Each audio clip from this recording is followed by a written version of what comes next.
Hey everyone, my name is Daniel, and you are watching AO Mecha Live. Hey, good evening, guys. Welcome to another episode here at AO Mecha Live. Tonight is a Hangar Rewind episode, and for those of you guys that's joining in, welcome.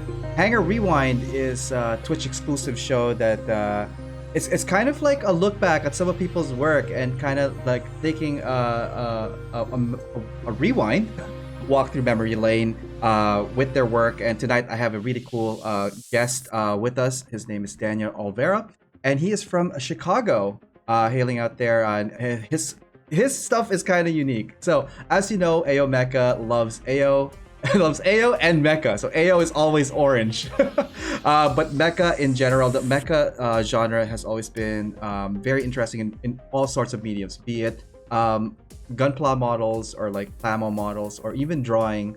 But for tonight's guest, Daniel builds mecha using Lego. So that was kind of interesting. The first time I ran into him in his channel, he was working on this piece, and it was like, at first I thought it was just like a regular Lego thing, but then I looked even closer and it was so cool because it was like he's working on something mecha. So I started chatting with him for a bit, and it turns out he's like totally into mecha and building Lego using Lego to build mecha. So I thought that was really cool, and I asked him to come to the show. So we're gonna be talking with him in a few minutes. I just want to say thank you guys for those who are tuning in. Welcome to the show. I could see some people here. Let's see.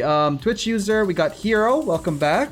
We got Gemwolf. Hey, it's been a while as well. How are you doing, man? And Wildsteak in the mix. We also have Vince, Randy Works. Hey, good morning, guys from the Philippines. How's it going? So tonight it's going to be totally different, guys. We are not building any model kits. We are not, talking about Gunpla. We're going to be talking about mecha, and that's what the show is going to be about. Who else we got here? Oh, Namjoons, welcome back. So Namjoons, still new to Twitch. Welcome back. Hopefully you've been swimming around, checking out all the other streamers here. But I do appreciate your follow and your tuning in time. AO might also stand for Amazing Orange. Hey, I'll take that.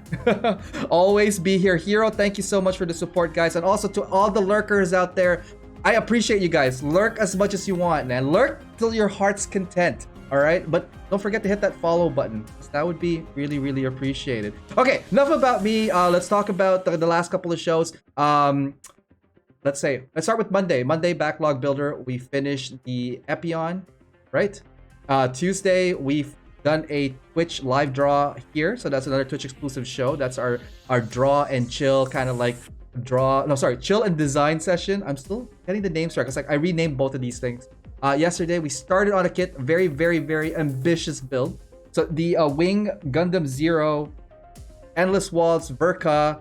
At 4 hours, we got up to here. To be honest, I'm not even mad. This thing is a complicated kit and I love it.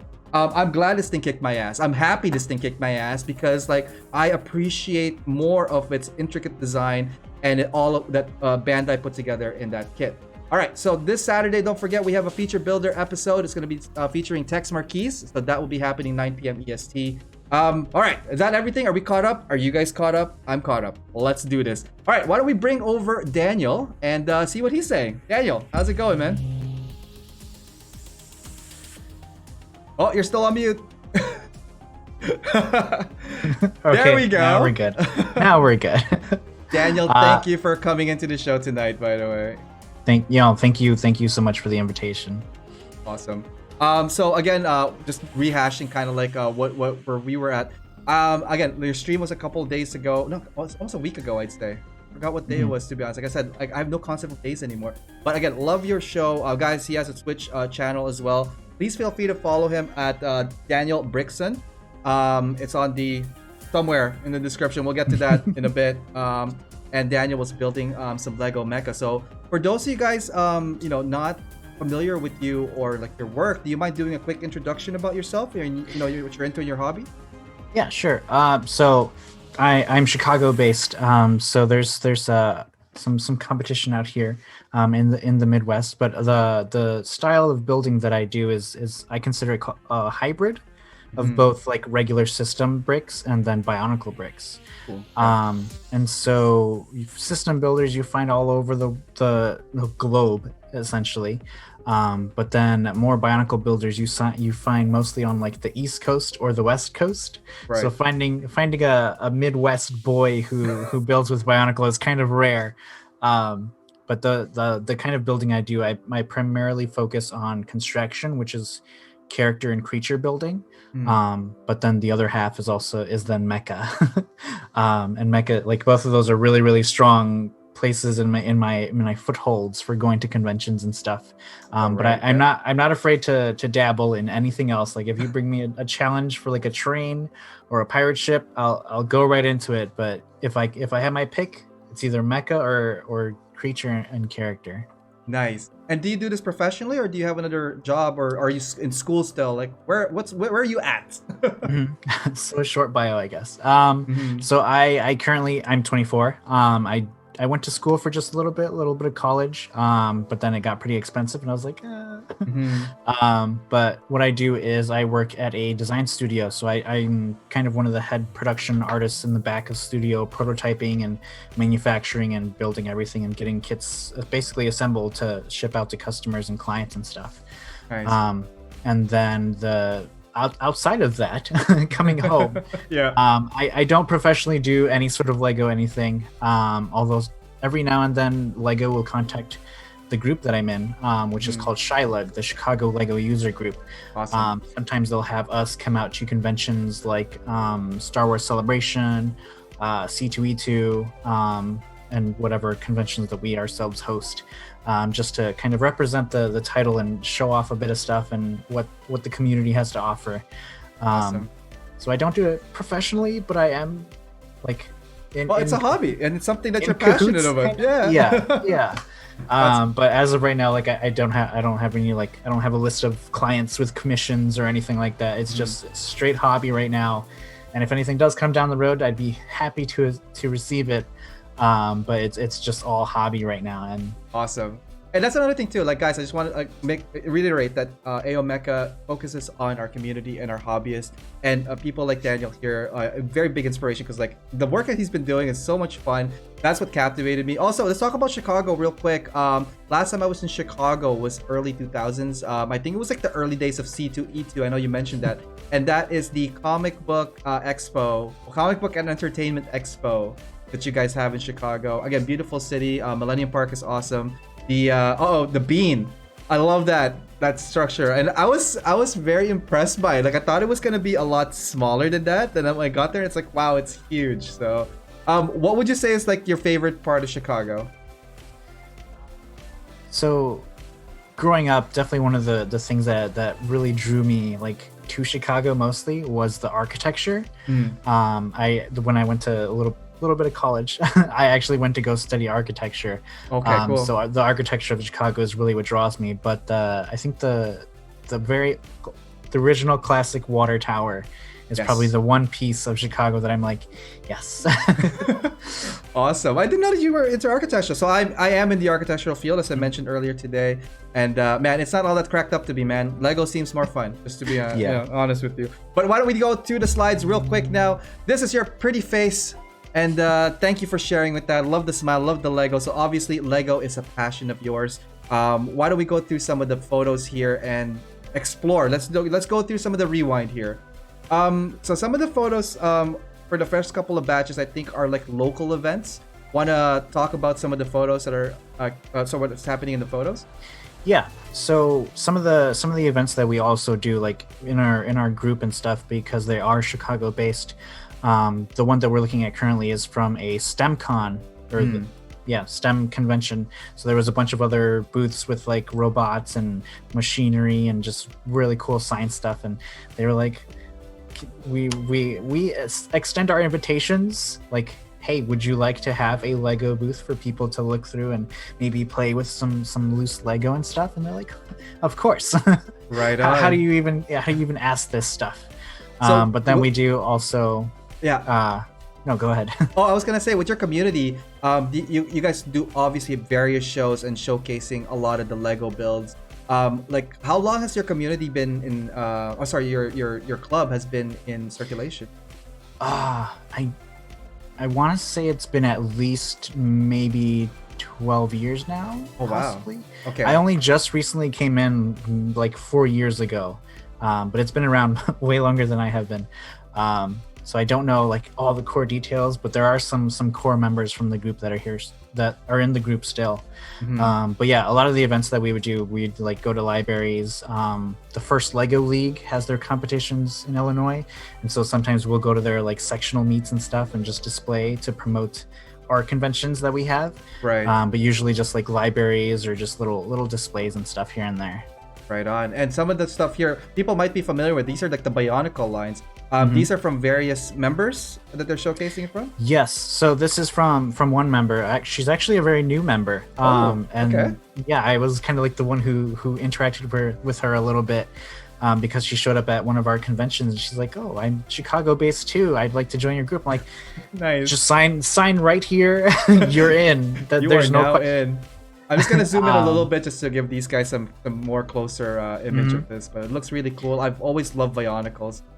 Would you say that Bionicle is like the mecha department of Lego, or is there other?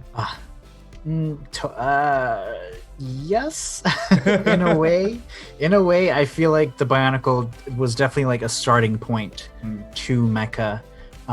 Even though they did technically have like Technic sets that were like Star Wars robots and stuff, and there are system mecha sets out there. Right.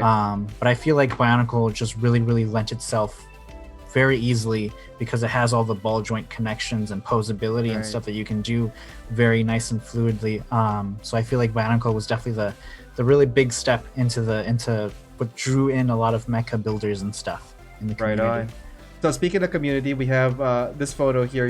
You're with this diva. Is that a diva that you built, or is this from a different member? Yes, yeah, that's my diva. Nice. So the scale of it was out of question. I just had to make it as big as possible. But the diva figure actually fits inside of the mecha because I wanted to stay as true as possible. Oh, that is awesome. And then is this Charlotte your first Shung. mecha build, or is this? It's probably the first like very large scale mecha build. But I wanted to do it because Charlotte Shung was going to be at C2E2 and I wanted her to sign the base. So if you can see just a little bit, her signature's on there. Her signature is somewhere there. Right on. Yeah. And so it was it's my favorite skin. And so I was like, you know what? I'm just going to just do this. Awesome. And you're an Overwatch player as well, or former. I don't know how often you play Overwatch, but I know you have a sick diva chair. Can you just show that off real quick? I want to get to that. I want to get to that. Let's show that off a little. Love it. Nice little diva chair here. Right on. And then in the back, I mean, you'll see in a photo later. We'll see in a photo. Other merch and stuff. Awesome. But the crazy thing is, actually, even though I do like so many video games. I pressed the button. 1 second. I was trying to zoom out of this guy. There you go. So even though I do a lot of like video game related stuff, I'm actually like, I wouldn't call myself a gamer. I don't own any of the big consoles. The most I have is a Nintendo Switch. But the core like thing about the video games is that all the concept design and stuff is what really draws me in, and so then that's what influences everything else. Nice. And we're gonna talk about like mecha and more. So we were talking about the merch. Here we have some of your displays. So these are some of the statues. I know that statue because I've seen that at BlizzCon, and it's hella rare and expensive. That's awesome. Yeah. It was something I was holding off on, and I was like, I just gotta get it. Go for it. All right. Same thing with this chair, actually. I was also holding off on it. I was like, this is the last time to order. I was like, okay, fine. Awesome. But also with this picture that caught my eye, obviously, is the Kshatriya over here. That is a metal build as well, right? Yeah, so it is I believe it's steel frame or a metal frame. It's from the Steel Legends line. So it's 1/100 scale, and it is a beautiful feast to look at. Man, it is amazing. I want to talk about obviously you're into the nerd culture, the geek culture, which is awesome. And here we have some Star Wars. So are you a Star Wars fan as well? That's the other thing. I'm actually not a Star Wars fan. I've confused so many people with the things that I build. It's like, oh, so you're into this, and it's like, no, I just like how it looks. Right on. But this was a challenge to fit a Bionicle figure inside of a TIE fighter, so that pilot actually okay. fits inside. And then I believe it was 3 feet tall. Wow. So this is my favorite Child picture for because scale right there. The child for scale is looking at it. It's just a massive, massive ship.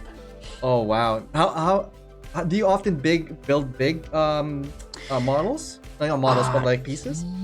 Yes, I want to say yes. I feel like for me, scale is a really big deal. Because if you get too big, then it's just way too crazy. But usually, if something like some of my models, we'll see later on, if a piece looks like like a detail on that model, Right. then that determines the scale. Sometimes, other times it all varies. But going big is usually pretty fun to do. Nice. Why don't we go to the next one here? So obviously mecha is something that you love. We have a couple of kits here. So are these the kits that you love to build? Like what's our collection going here? So we'll go from the Iron Kong to the wall. The Iron Kong currently is not built. It's a backlog piece. I'll have to build it one day eventually. But essentially what I did was collected all the model kits that I want to have in hand for reference for when I work on them later on. But most of them are all built of the Zoid lines, and then going to the Gundam line. I think I have every Kshatriya model that exists, because it's my number one favorite Gundam model out there. Oh right. Even though it's not a Gundam, but it's a Gunpla realm. Yeah. So, but then there are a few others, sort of like the Musha and the Banshee, the Astray. I think I also have a Barbatos somewhere.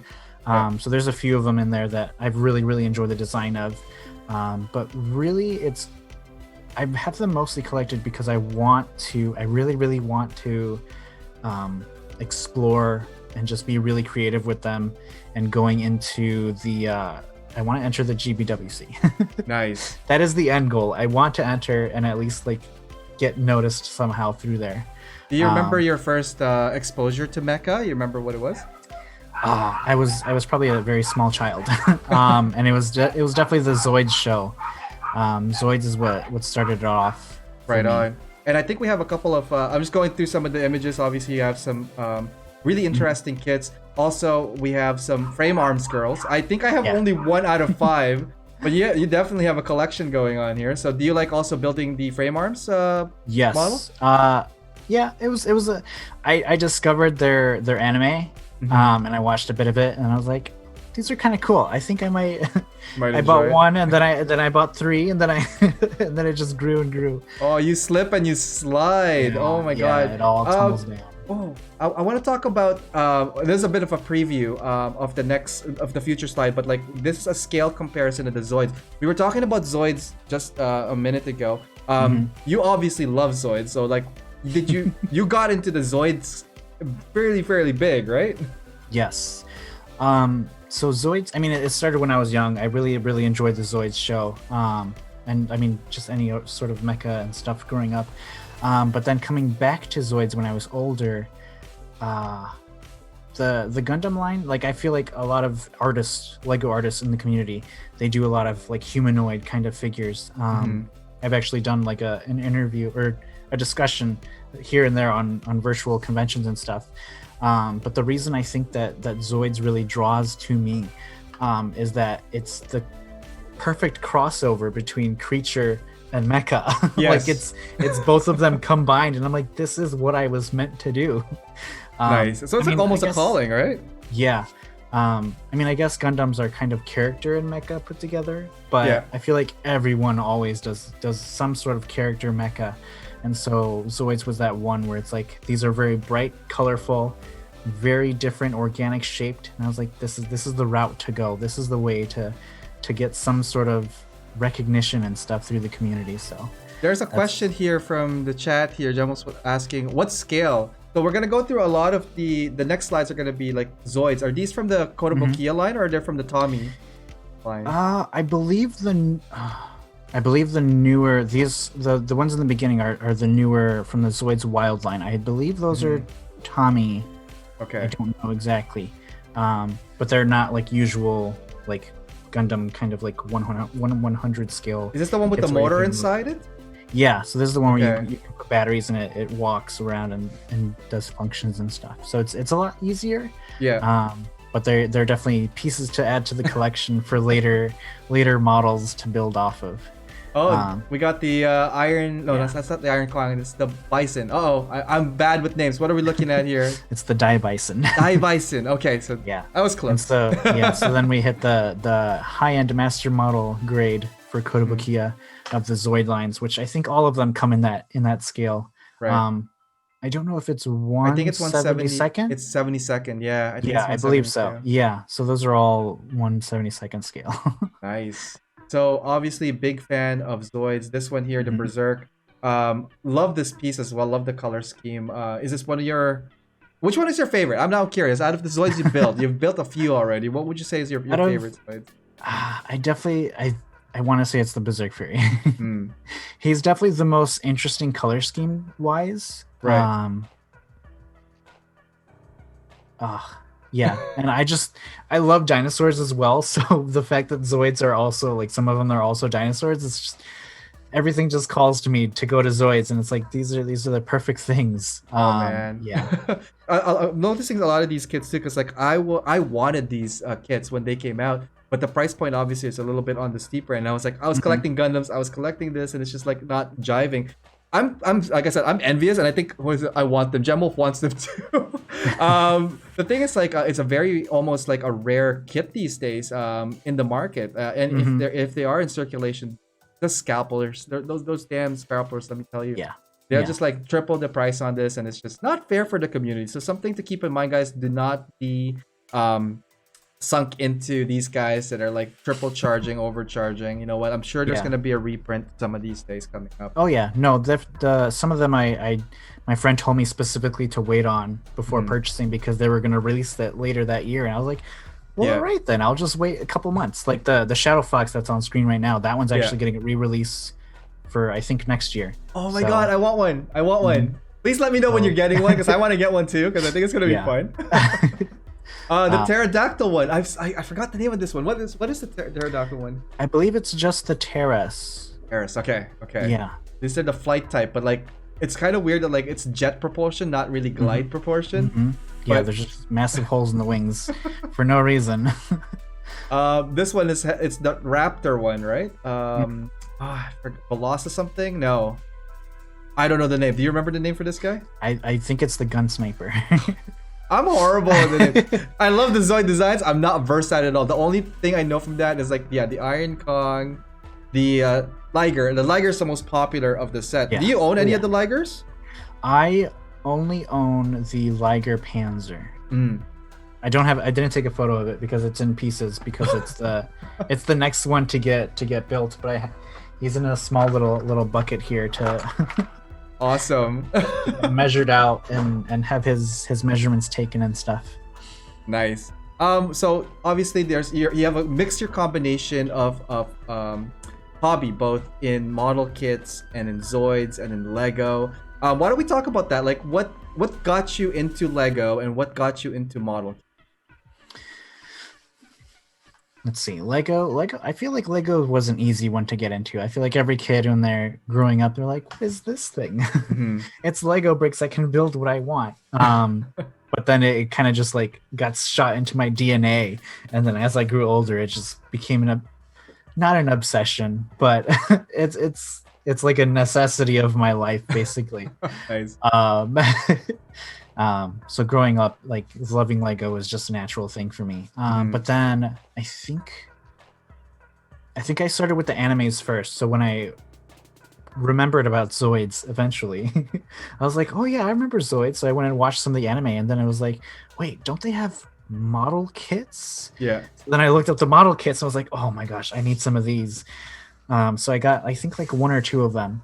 And then I went to my friend's house, and she is a collector. She's her house is like a mini Japan inside of there, like a mini like Yeah. hobby store basically, because there's Gundam and Zoids and anime figures and stuff all over the place.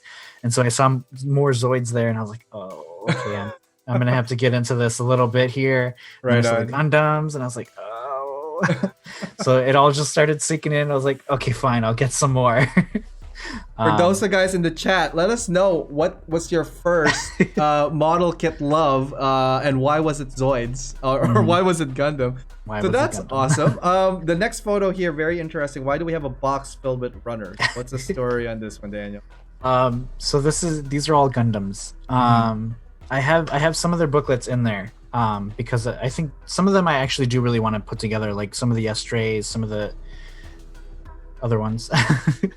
I don't always know their names because I'm not like crazy into it, but I do know, like, I mean, their booklets are in there, so I'll be able to put them together. Nice.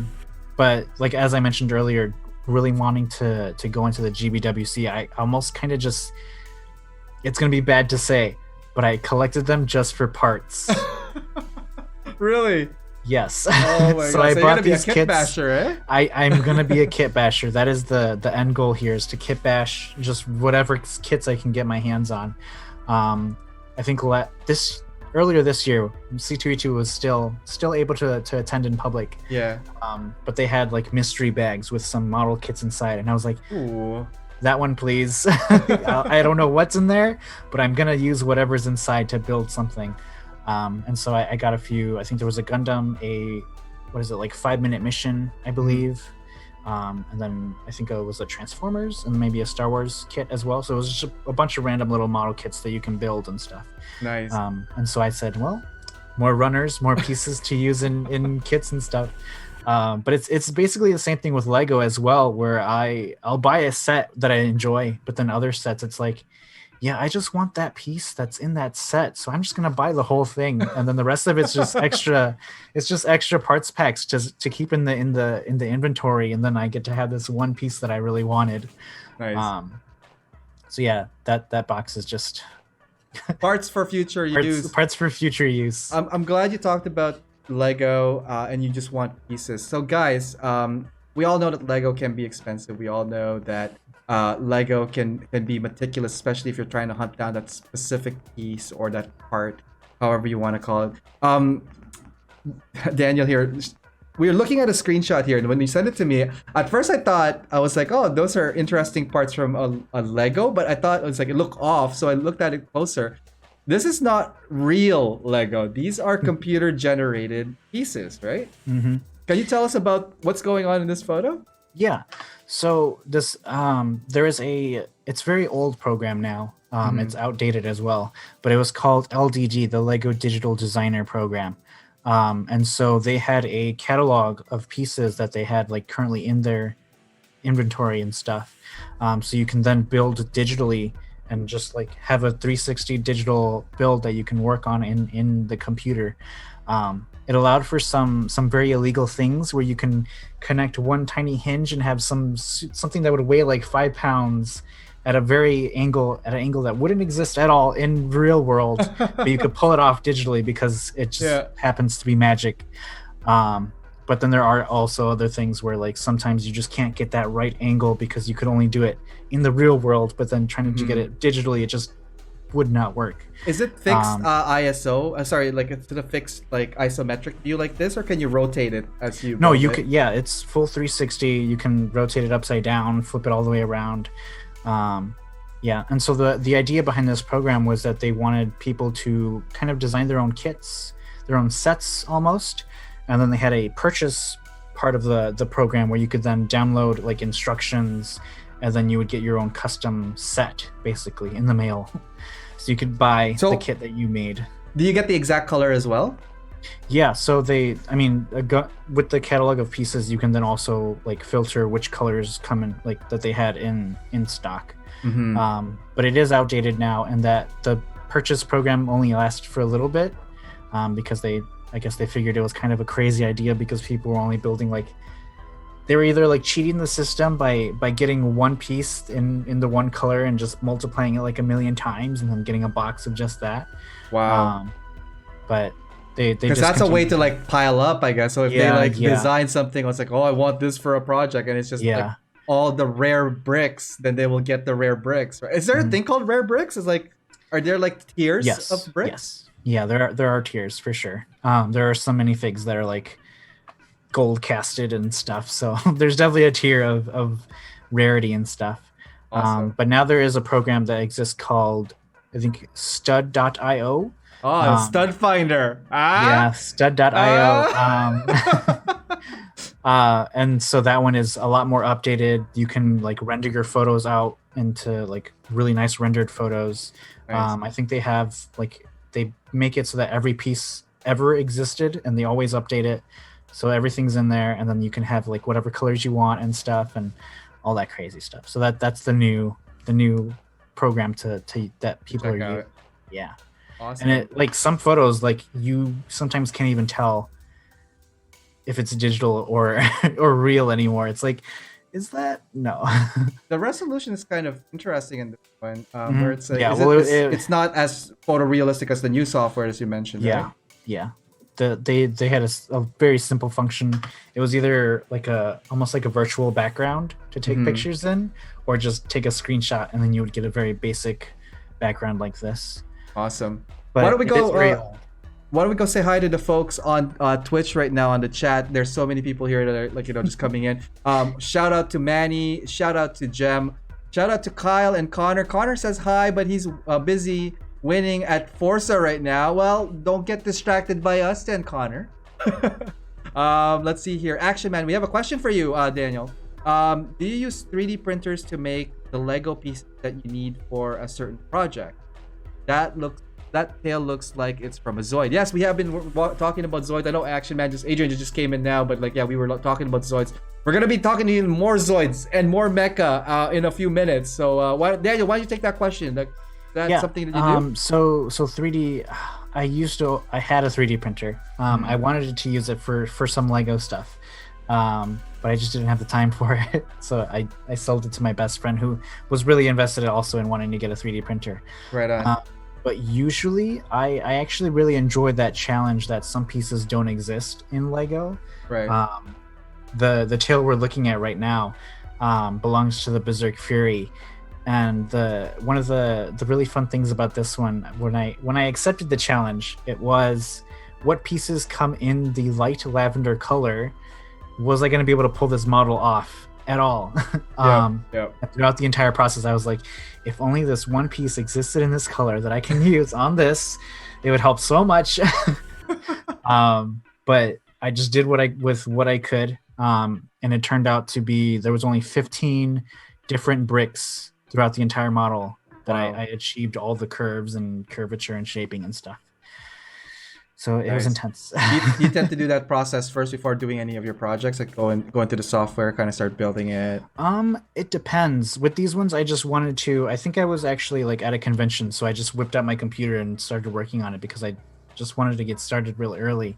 But it depends on which project it is. Sometimes I will throw it into a digital render just to see, or maybe it's even like I'd like to save the kind of the process almost and save it digitally. So I would build it digitally just so it's there so I can look at later. There's a comment here. The limitations of the bricks forces out the creativity, and that's from Randy. Oh, sorry. What did it say? The limitations of the bricks forces out the creativity, brings out the creativity. That's what he meant. Okay, cool. From Action follow-up question. Yeah, you're getting follow-up questions. All right. Okay. Now it's a real, guys. Guys, please keep those questions coming. They're juicy questions right now. Give it to me, guys. Well, give it to Daniel, not me. Like, give it to Daniel. If you want to ask me stuff, I don't mind either. But like, it's Daniel's show right now. We're gonna rename this to Daniel Mecha Show. Done. Question out here: does the Lego pieces from the 3D printer are easy to snap with the original Legos, or is it a challenge? Ooh, that is an interesting question. Yeah. So I know a few people who have done like 3D printed Lego bricks and stuff, and it's a very, very tight tolerance that you have to be within to actually get it to work. But sometimes some people, they just like build completely just print everything in 3D so then it all fits together. but it just depends. You just have to get those tolerances really right for it to really work. Nice. Oh, good Yeah. answer on that. Why don't we bring it back a little bit? Tonight, if you guys are just tuning in, we are joined here by Daniel, who's from Chicago. He builds Legos and mecha. We're going to get more to like Lego and mecha. We are going to take a quick break, and we will come back with Daniel. We're going to talk a little bit more of the next couple of slides, which I think is going to be interesting because they're like, now we're going to talk about Legos. So guys, if you are just tuning in, we're going to start the fun stuff. Check this out, guys, in this commercial, and we will be right back. Hey guys, thanks for tuning in to the stream, and hopefully you guys are enjoying the show so far. I just want to let you guys know about an amazing online community that I'm part of, and it's called Side 6. Here, you will find like-minded modelers and hobbyists who enjoy the mecha and gunpla genre. We encourage posting of whips, projects, and tutorials to help each other move forward in our hobby and in our community. We are always open to new members of all skill levels, so come check us out at facebook.com/groups/side6. We also have an Instagram where we feature members' works, and you can find that at instagram.com/side6_mecha. For all new club information, resources, and news, you could check out our website at www.side6.club. All right, let's get back to the show and see what's going on there. All right, welcome back, guys. Today we are joined by Daniel. He's out there in Chicago, and he builds Legos and mechas and everything in between because it's so much fun. And Zoids, oh my! All right, let's see. A couple people joining us right now. We got Dejamin. Wow, let's talk about Legos. Yep, we are. And Riot is here. Riot, welcome back, buddy. How's it going? How's your studying going? By the way, you better be studying and like don't get distracted by us. But tune in. Fun. Daniel here. We were just talking about some Lego stuff. What would you say is your favorite Legos build? Like set wise, if you I'm like, if Bionicle still existed, definitely Bionicle. But right now it's Ninjago all the way. Ooh, Ninjago. Nice. What about Ninjago that you like, man? I mean, who doesn't like ninjas? Ninjas are just cool. They are. Yes. But they definitely like experiment and play around with the sort of designs that they can involve and stuff. And there's quite a few mechas in that line as well. Right on. Nice. So why don't we go back? Speaking of mecha, let's go to some more of the show and tell. Guys, thank you for tuning in. If you guys are just tuning in, we're talking about Legos and mecha. And our first Lego mecha? I want to say mecha. Is this a mecha? Can you walk us through this, Daniel? What's going on here? Yeah, so this one, it's actually a very small Zoid. This one's called the Killer Dome. And so it's a very funky name. But it was part of a Zoids line. I think it's called the Fusors. Oh, yes. Where they would combine the two Zoids together. And so this would sit on the back of, I believe, the Spinosaurus. Nice. I don't know the name. I forgot the name. But it's on top of, on the back of one. And it just has climpers and shooters. And yeah. So what the thing was, it was a group of friends. We all wanted to build crabs. It's sort of our thing. We do it. We just drop a bunch of crabs on everyone. Like, here's your crabs. And so for this wave, I decided to go with a Zoid crab instead, and was like, all right, well, let's get a smaller Zoid out of the way. So this is part of the Zoids line. Can you walk us through, like, so some of these pieces, I find that there's color on them. Did you paint these colors, or did they actually come in these colors? No, they do come in that color. It's a maroon or a dark red. Yeah. Can we paint Lego? Has that been done, or do you guys tend to like leave it raw? If I'm talking about from when you guys, I meant Lego community, not you people. Yeah, no, it's definitely a big thing in the community where it's either you're a purist or you're a non-purist. There's no middle ground. There's no middle ground. If you cut or do anything to your Lego bricks, you're a non-purist and you're out of the club. Oh my god. And so, like, I mean, I have a few friends who they do. One of them does paint pieces, and then the other one, he does modifications to them, like gluing pieces to them or cutting and gluing two pieces together. And then he also does resin casts as well. But then I know a few designers who will go and like so far to put like Gundam decals and like water slides and stuff on their Lego pieces. So it's not too crazy, but if it's done well, then it's really nice to look at. But So speaking of done well, all right. So when I got this photo, my jaw freaking dropped. It's like Horizon Zero Dawn, amazing game, guys. So if you guys are a gamer, like gaming, Mecha, Lego, Diva, Overwatch, and more Diva, and more Gundam and Zoids, like what? This is the best time to live in our nerdism. This is the best time to be a geek and love all of this stuff, man. This is great. Tell me the story about this. What are we looking at here? okay, so this was like I think it might have been like a month and a half long project. Wow. Because inside of the eye there is two rotating discs or two rotating wheels that have translucent pieces on them, so the eye actually changes color once you turn it on, of course. Yeah. And then the tail, I have it motorized to then move left to right very slowly. Oh. And so then the rest of it is just like hiding basically the internal electronics and stuff. Is there But battery powered or is this like AC powered? Yeah, no, it's battery powered. And then I exclusively got the rechargeable battery pack to put inside of him because I did not want to keep having to remove it, change the batteries, put it back in. Right. So he just has like a little piece that slides, and then you just plug him in so he can charge up. So is this all Lego in here? Yeah. So the eyepiece that you're looking at, the black piece, Right. it's actually an inverted Lego tire. So that is the inside of Oh. it. So I just flipped it inside out, and I then can that- see the that thread gives tracks right there on the inside. Mhm. Guys, It gives this a is very nice all organic. So, are you a purist then? Is that No. is it? Oh, No. okay. Because I was gonna say, I do so many what's illegal this techniques. over here? Yeah, those are custom stickers that I made and stuff. Yeah. And then there's just some techniques also that people use that are technically illegal, but they still work, so it's fine. It's all in fair game. But like flipping an entire inside out is definitely not in the books for Lego. Right on. Why don't we talk about the rest of the body? Again, love the details. There's so many combinations. Are you able to mix the Technics and the regular Lego? Because I'm not too versed at that. Yeah.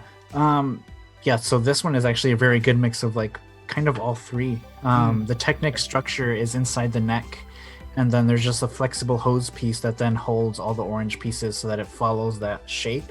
Right. And then on the back of the neck is actually a lot of Bionicle pieces to use as an anchor to hold his head up because his head is so heavy. And then like the rest of the body is then just like covering it. Like the internal is all Technic and gears and wires and stuff, but then the Nice. system what kind of covers everything and makes it look pretty on the outside. So it's like the outer casing of like Yeah, a yeah, robot basically. or a mecha. Nice. And you said this shit took about a month to do? Yeah. So sometimes what I do, if you can see on the background here, I have a little pin board. But the piece that's on the coming off the face, the black like let's go back to the face here. Okay. yeah, so those two black like barbs that are coming off the cheeks almost. These guys here, this one right here. Yes, that one. Okay. That piece looks almost exactly like in-game version.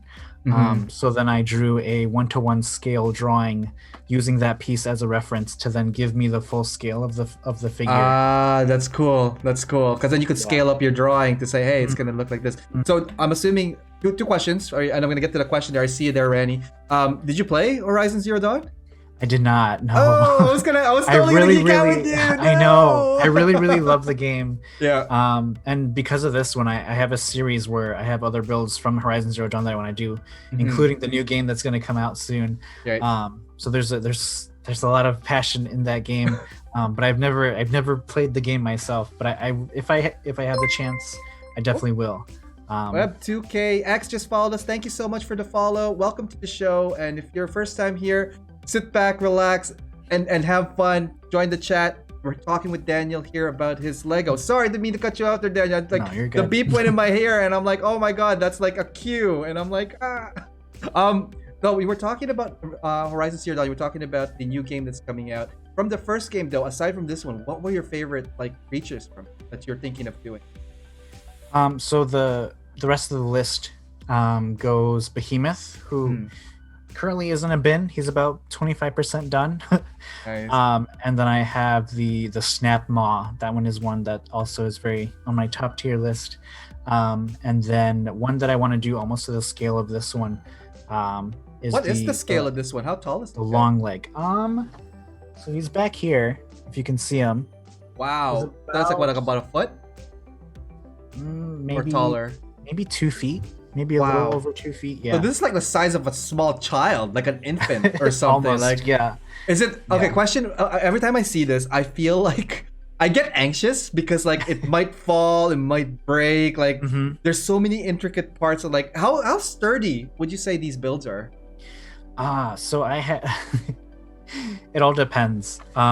It depends on what I'm trying to capture. Like if I'm trying to capture like some animation or some liveliness, movement to them. But I try keeping them as sturdy as possible. So if I can give it a base, for example, the Horizon Zero Dawn Watcher, the legs are very, very, very scrawny to the Right. feet. There was no way at all that it was going to be able to support itself on those tiny little feet. Yeah. And so on the base, there's some transparent pieces coming up so that it connects directly into the body frame. Right. And then it's just a matter of finding that middle point to then connect it and then just hope that everything stays. Awesome. Let's take that question from Randy here.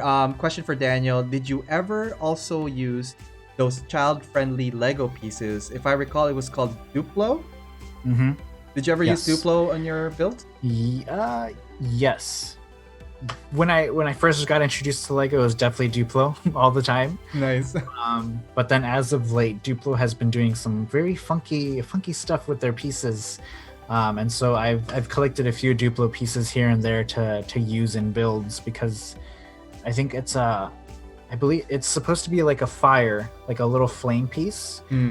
But it comes in transparent blue, and so it's like a water spout almost. And I was like, I need to use this piece somewhere, and so I created a Demongo from Samurai Jack. So I used that as his blue hair, like blue Right. fire piece coming through his head. Nice. So I'm not like I'll pull from everywhere from Lego, from like fabrics and plastics to anything. Nice. I'm like So anything I'm you can looking get at their this- hands out. Yeah. Yeah, I'm looking at this example I have here. I made a little umbrella, What? That's so cool. and this is a minifig parachute piece. So Mary from a Poppins, parachute- watch out. So number one, you Yeah. get 2 points. One for creativity. Number two, orange, favorite color Mhm. right here. So that's an instant favorite already. Let's see. There's a question here for you. Another question for Daniel. Getting a lot of questions. I love this, guys. Keep the questions coming, guys. Keep getting those questions. Hey, Kyle, does Connor have a question for the Lego guy? I'm gonna call him Lego guy now. Have you ever been called the Lego guy? Yeah, no, yeah. Let's see here. The question here: have you thought of or tried doing the Biozoids from Zoid Genesis for EX? For example, Bio Tyranno or Bio Tricera. I actually don't know what that is, so I'm gonna go look it up. Sorry, I don't think I know what that is either. I'm really into Zoids, but like, I guess I'm also failing as a fan where I haven't seen like every Zoid out there. Oh, it's more organic. There's a lot more like they look like bones almost. Very Okay, I interesting. think I do recall seeing those because I did go through the whole list of all the Zoids that exist, and just looking at some of the names that popped out that seemed like interesting to me. Right. I do believe I came across some of those, but yeah, I'll once I finish my current Zoid collection, then I'll just be expanding more and more into the world of Zoids, seeing what else they have to offer. Right on. There's another question here. Where do you get your Lego pieces? Ooh. Where do you shop? Where's the black market for this? So I mean Lego Store, obviously I think we have like 3 or 4 in Illinois. And I think like doing a single drive you can hit all of them in one day. And so Lego Store is usually frequently where I go. Do you buy them in bulk, like those buckets? Yes, yeah. So I will buy bulk buckets. You can see these 3 bins here. I bought from one of my group members. He had a huge tub of Bionicle, and he said, "I'll trade you for this Technic set that I didn't buy the last time I was at the Lego Store." And I was like, "Sure." It was like a $400 Technic set, and I was like, $400 for 3 bins worth of Bionicle, and I was like, Of course. Yeah. I will go all the way down to downtown Chicago to buy this set just for you, just so I can Nice. have this huge tote of Bionicle pieces. So yeah, I'm And very Lego familiar pieces, just out of question here, they don't drop in prices, do they? They retain their value most of the time, unless the person is selling to clear it, right? Yeah, most of the time. If it's like a sealed set, like one of those back there, Mhm. it'll definitely get more expensive as time goes on because it's not being released anymore. Right. But there's also sites like Bricklink, which is kind of like the eBay for Lego pieces. So you can go to, like, people have their stores and they have lists of the pieces that they have in their inventory, so you can go through and buy which pieces you want from them. So After talking about Overwatch and talking about Lego, I think I want to buy the Bastion set for me yes. this Christmas, because like I've been holding off for a year now on it, just because like I want to buy model kits and all that stuff. But like, dude, after talking to you, like seriously, the last hour that we've been chatting about this is like that fire of like wanting Lego is definitely rising, and I could see that also with our people on the guests right now. That are chatting here. Oh, okay, here we go. Oh, nice. I don't think I've ever named anything I built worth Duplos, but I definitely tried making a four-legged thing and a two-legged thing. Something. Okay. Also tried BTX. I don't know what that is. Using the regular. So there are a whole bunch of like off-brand Legos, right? Like there's like a whole bunch of them. How tight the community, you would say, for purists to only use Lego official brick? Or is there like a curving rule about that? Yeah, I mean, usually you'd want everything to be official Lego, but I do have a few friends who will. I mean, there's like the resin cast pieces and stuff. I use them. I won't lie. I use some of them. Yeah. I even have some. My friend did some metal castings, so I even have two like metal casted pieces that I want to use later on. But there are, like, we have a couple friends who they will dabble in Mega Blocks or Mega Constructs, or like, I mean, even because some people live in other regions of the world, they're not always able to get Lego pieces. Yeah. And so they have like AliExpress that has like all these knockoff pieces and stuff. And I won't lie, I've bought from AliExpress as well.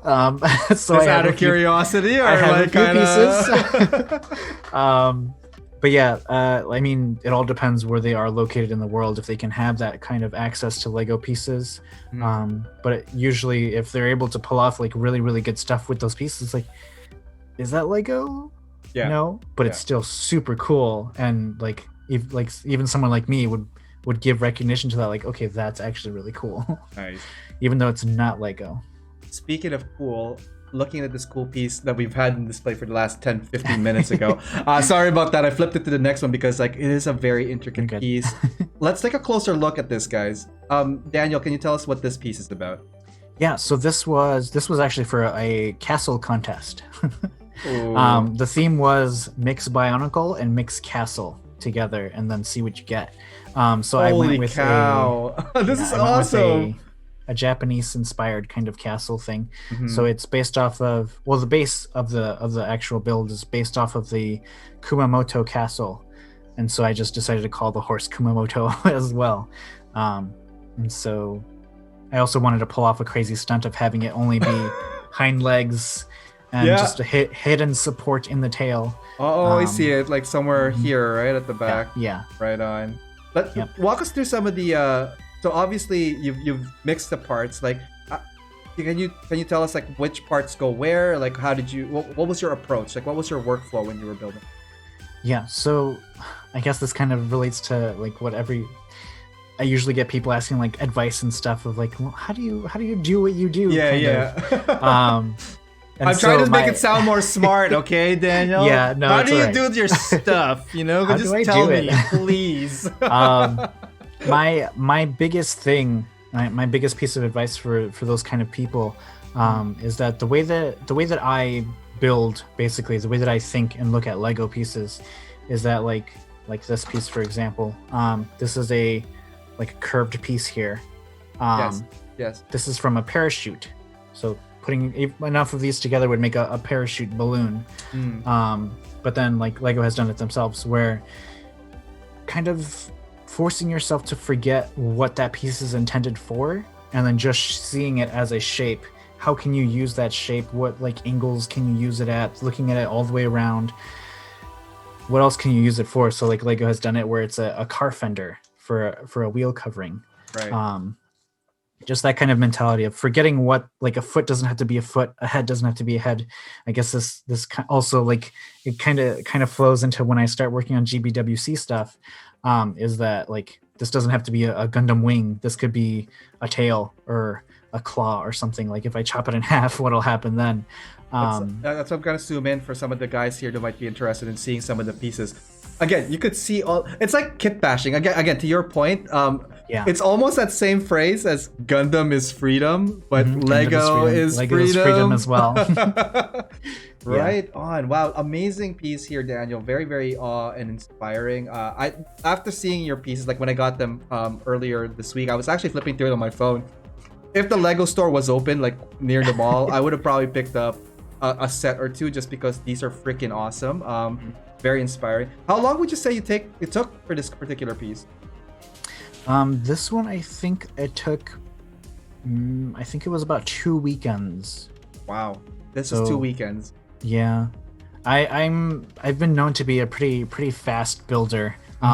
Even for like regular stuff like system. So when it gets going and when you just have that visual mentality and you're just feeling it, the pieces just like want to come together and then it just done and you're like, oh, okay, on to the next one. Yeah, on to the next one. The base here, again, very basic, just to give it that actual support. Is there actual? Yes. Is it hollow or is it just like a perimeter?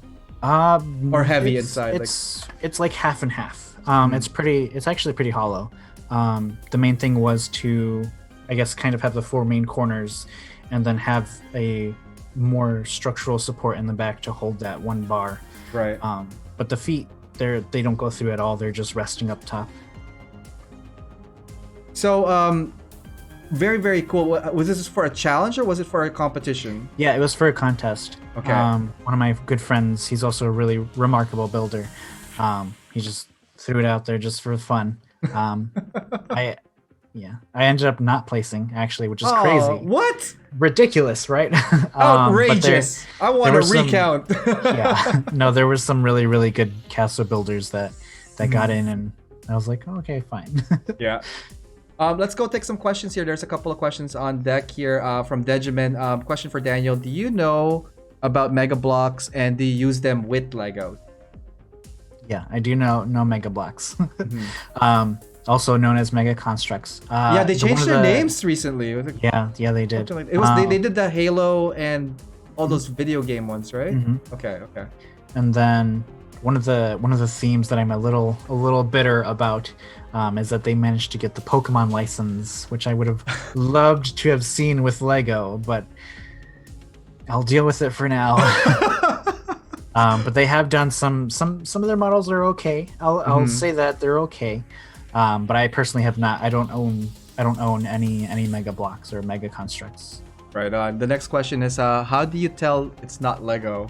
That's really cool. Oh, they're making a comment that you can't tell it's Lego. That's cool. Yeah. The samurai piece is awesome and looks very organic from far view. And yeah, again, very wow and awesome. So why you didn't place, man? I don't know. I'm gonna poison someone. Question for Daniel here. Do you have any work just for YOLOs but turned out pretty well? Ooh, interesting.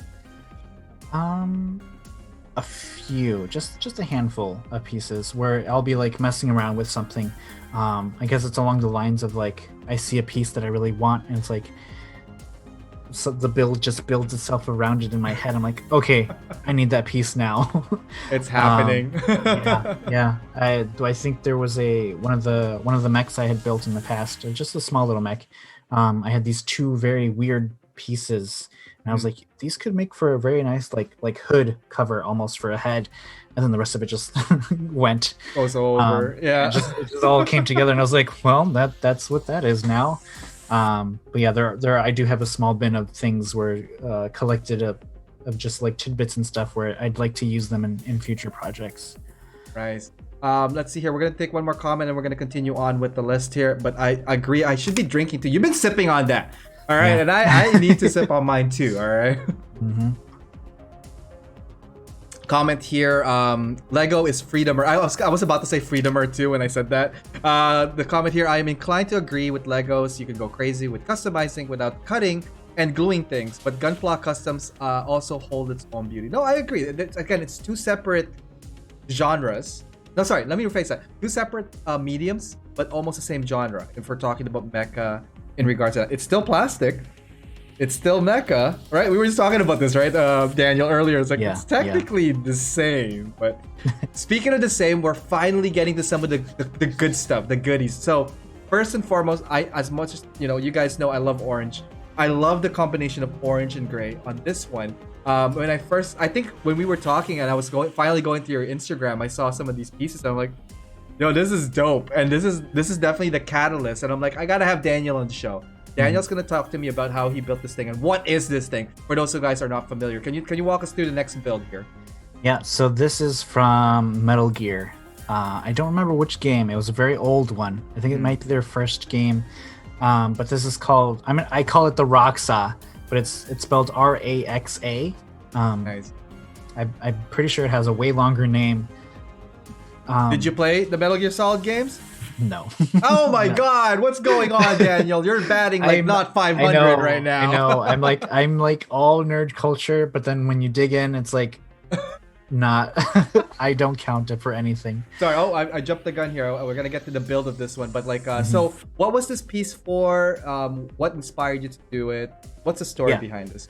So this one, again, back to the group of friends who we drop collabs for the people here and there. This is it's not even out yet. So it's a secret for everyone who's here. We haven't dropped this yet officially, but this is a Metal Gear collab that we all kind of like took a little stabs at here and there. So everyone is building their own piece. And so I was like, how can I, this was almost along the lines of like Gundam, where it's like, I don't want to build what you usually think of when you think of Metal Gear. Right. It's like the Metal Gear Rex or whatever. So I was looking through the database of Metal Gears and stuff, and was like, what is a Metal Gear that doesn't really look like a Metal Gear, but is technically a Metal Gear? Like, and so I found this one, and I was like, okay, this looks kind of cool. I'm gonna dig in a little bit more and see what it's about. Nice. And then I discovered so many like crazy things that happen with this model, and so I told one of my friends he's a Lego set designer at Lego. Oh, nice. And he was like really excited to hear that we were going to work on Metal Gear stuff. And he's like, oh, I love that game. I can't wait to see what you're doing. He's like, which one are you doing? I'm like, this one. He's like, okay, I have some restrictions or some suggestions at least. So I already knew that I needed to have the wing pods posed or raised at least on their own, no supports. But I was then thinking like, oh, I'll have a base so that it can help hold it up kind of. And he was like, no bases, no nothing, no supports, no support, no nothing. I want it to stand on just the four legs. That's it. I'm like, nice. Okay, fine. And so I managed to pull it off. And so it's standing. Are they building the same thing too, or are they building other? No, they're building their own thing. So I think one of them is building the Metal Gear Rex, but it's either an inspiration off of Metal Gear or an actual Metal Gear that exists. Right. And so this was my contribution. Awesome. And speaking of them are digital as well. You just gotta put it together in digital bricks, I guess. I mean, that's still technically allowed, I guess. Riot here, one of our audience members, has asked us to stretch. So I'm going to stretch. If Daniel, you want to join me to stretch, I think we could totally just stretch a little back. There we go. Neck. All right, I did a little extra there. Thank you for that. Oh yeah, that's a good one. The head spin one. Yeah. When you hear that crack at the back of this. Oh wow. Okay, I am good to go. Randy, this is Metal Gear ship. Sort of reminds me of the StarCraft 2 Banshee. Jem was saying, "Whoa!" and "Holy cow!" Yeah, it's so awesome, right, guys? Randy, hey, easy, Oriel. I haven't played Overwatch, but I built Winston-inspired customs that I have to paint yet. Okay. I'll go easy on both of you guys, but the next person who says I've not played the video game for any of the stuff that we create, I'm gonna call him out. Last one here, Vince. Isn't this one from Portable Ops? Oh, it might be it. Imagine Daniel will go crazy. I do think that's... Yeah, I think that's where it is from. I'm trying to remember it too now. Daniel will go crazy building Lego when he plays the games like Horizon and Monster Hunter. Yeah, absolutely. So the next part here, Daniel, why don't we go through some of the build process here, because you have some whip images that you'd like to share. So do you usually start with like a specific limb, body part, or any areas, weapons when you do your build? I feel like it changes every time. Depending on what I'm building specifically. Sometimes I need to work on the base first to like get the support right so that I can build off of the support. Or sometimes, like if it's a character, if I have an idea for the head or the arms or the torso or something, I'll work on those pieces first and then figure out the rest later. Right. But it's all just a very it always changes. It's a very ever-changing project or process of working on whips and stuff. So this one I started off with the feet, just like the very easy, simple, like little pieces and limbs that go on and stuff, just to get an idea of the scale that this was going to end up being at. So that makes sense. Yeah, because then you know like your footprint, how big they are. That's cool. And then you can like visually kind of get an idea of what the rest of the scale of the model is going to end up being at. So once I had the feet done, I was like, okay, this is going to be kind of big. And so then that's just a really, really rough like outline and frame of what the wing size was going to end up being. Nice. For the model. So that gave me an idea of like the total length, wingspan, like mass of this. This feels heavy. Like, are you scaling this for any of like the figures, the Lego figures, or no? I probably could have made it to fit a figure, but I decided not to. Just to make it easier on myself. I was like, no. Let's talk about the body front part here. Again, I love the asymmetric design that you went for. That to me staple, because like you have like a sensor on one, and then you have like this thing in the other side, and then you have your Gatling gun like right in the middle, right? Yeah, that's one of the things I really enjoy. Again, going back to concept designs, like seeing a lot of people like try to make their things look very nice and clean and symmetrical almost always. But then when you see something that's asymmetrical and it just looks really, really good, it's like they managed to pull it off really, really well. And so those kind of designs just really stick with me. And it's like, okay, I really want to be able to capture this very nicely in this. So I really enjoyed that it had that asymmetry. So I was like, okay, this is the one to do. Now, in regards to color, I mean, like obviously you have to select your brick colors and all that stuff. Did you plan it ahead of time, or were you just kind of like whatever pieces you have, you started kind of like putting together? Like, did you hunt for any specific pieces for this, or did you have most of the stuff in your bins already? I believe I had most of the stuff, but I did had to stock up on just a little bit more orange. Just in case I needed it. There's not enough ever orange, guys. There's not enough ever. I'm just putting it out there. I only have one bin. I need another bin of orange up there. I think you need a whole shelf, but that's just me. All right. Right on. Yeah. Let's continue on here. Is there any pieces you would say that was the most difficult or what's the most challenging part in building this? I think that's a more general. Yes. So the piece that we're looking at actually was the most challenging.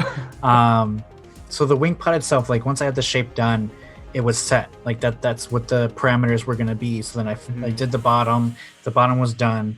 I did a little bit of the top, like just the outline of it.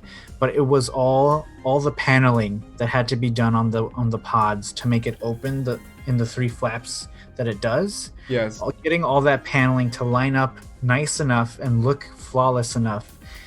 I think it sat on my shelf for like 2 months.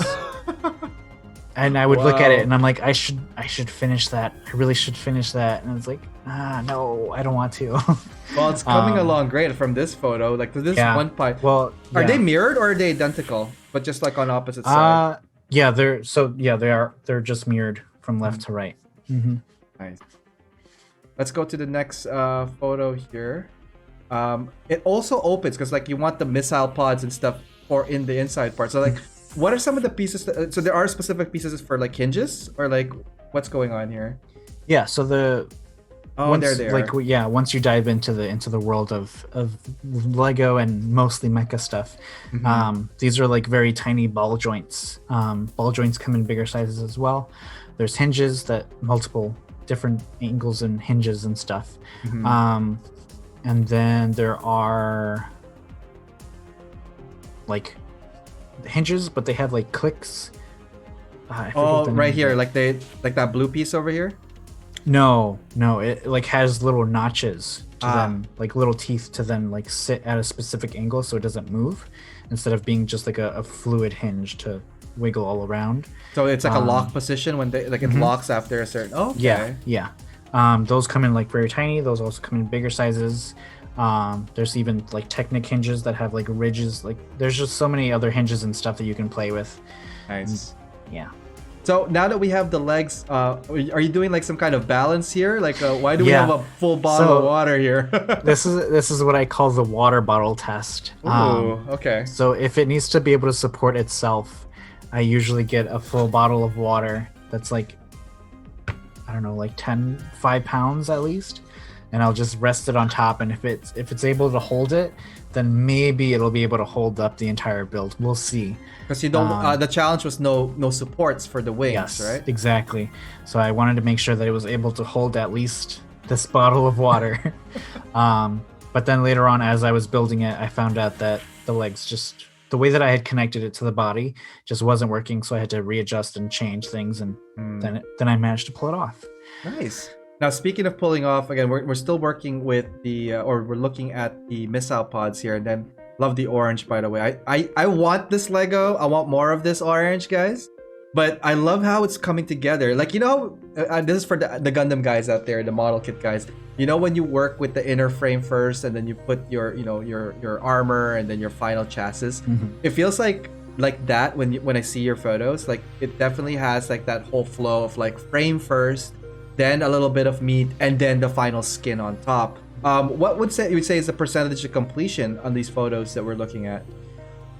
These ones, I think, like complete model, or just this For this wing pod? portion, the wing pod. Just this portion, it's probably at 50%. Oh wow! Because the whole bottom half is already done. Like it's been done for quite a long time. It was just the whole getting paneling to fit and then figuring out the inside. Because I did not want to skip on any features that this model has. Right. So I needed to make sure that it did the thing that it does. And so that the little mini wings that open, those ones, I think I did at least 15 different versions of trying different angles and pieces and stuff, trying to get it to look really good. And then I finally got it. So looking great so far, and we're gonna get some of the final photos up and coming. Here's a little bit more the extra shot of it. I also love, like, so when I was watching your stream, the first thing that caught me was your cutting mat. the mat, right? And I figured that's what it was. In my head, someone's working on a model kit, right? So I'm like, I get in there, and I'm like, he doesn't have any knives. He doesn't have any. Like, where are the nippers? I felt so lost. So I stayed there, and I told you I was watching for about 20 minutes before I even said anything, because I'm like, what is he doing? And he's just talking there, and I'm like, okay, I want to talk to this guy, but like, let me see first. Let me gauge him, all right? But the I could see your passion for what you're doing, but also you're just kind of like, meh. I'm like, man. I'm like, okay, that's real. That's real right there. Let's continue on with the next one, because I'm really interested in getting this thing all kind of like shown together, guys. So this is like, actually, Daniel, how many percentage now do you think we are on this? So this one's actually a step back. Ooh, okay. So the wing pods are right next to it, and they don't have any of the paneling on them at all. So I had already finished the entire body of the thing, so it was literally just the wing pods that were waiting to get finished to then connect it and then be done.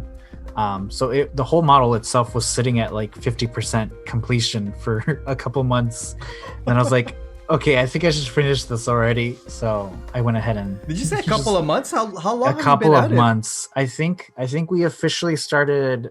I don't remember what month it was, but it was somewhere earlier this year. But it's been at least like 3 or 4 months probably. Wow, this is definitely a project on its own, eh? I mean, Nice. it shouldn't have taken that long. I was just kept putting it off to the side, but if I had actually dedicated time to it, it probably would have been just a month. Oh man! So here we are. Like, is this your first time connecting it? Like, what's what we're looking Yeah. at So here? this is the wing pods, like without anything, just bare bone frame, just to get that kind of idea, as well as seeing the scale and like trying to figure out the rest of the measurements for the rest of the body. And so. Nice. Well, it's looking awesome so far. Let's go to the next photo. Here, it looks like it's the complete version, or is this the final test version? Yeah, no, this is complete. This is so I have two tests: the water bottle test and then the overnight test.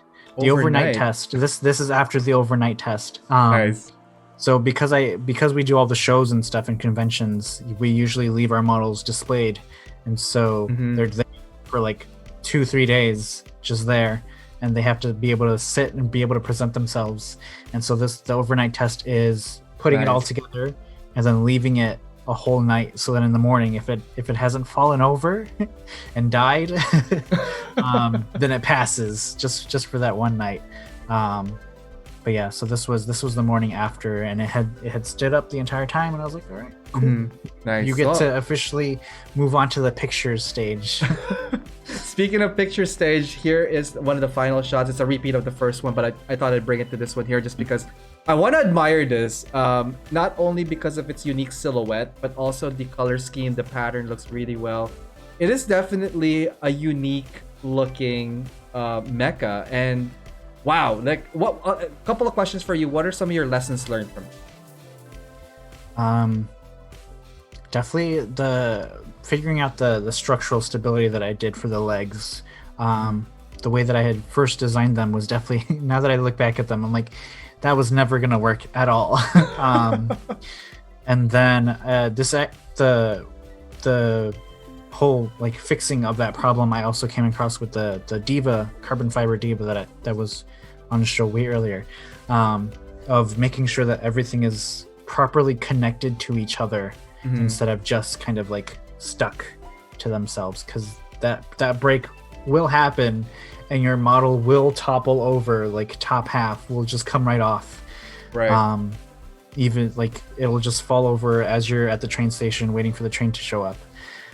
Because that did happen. Oh no!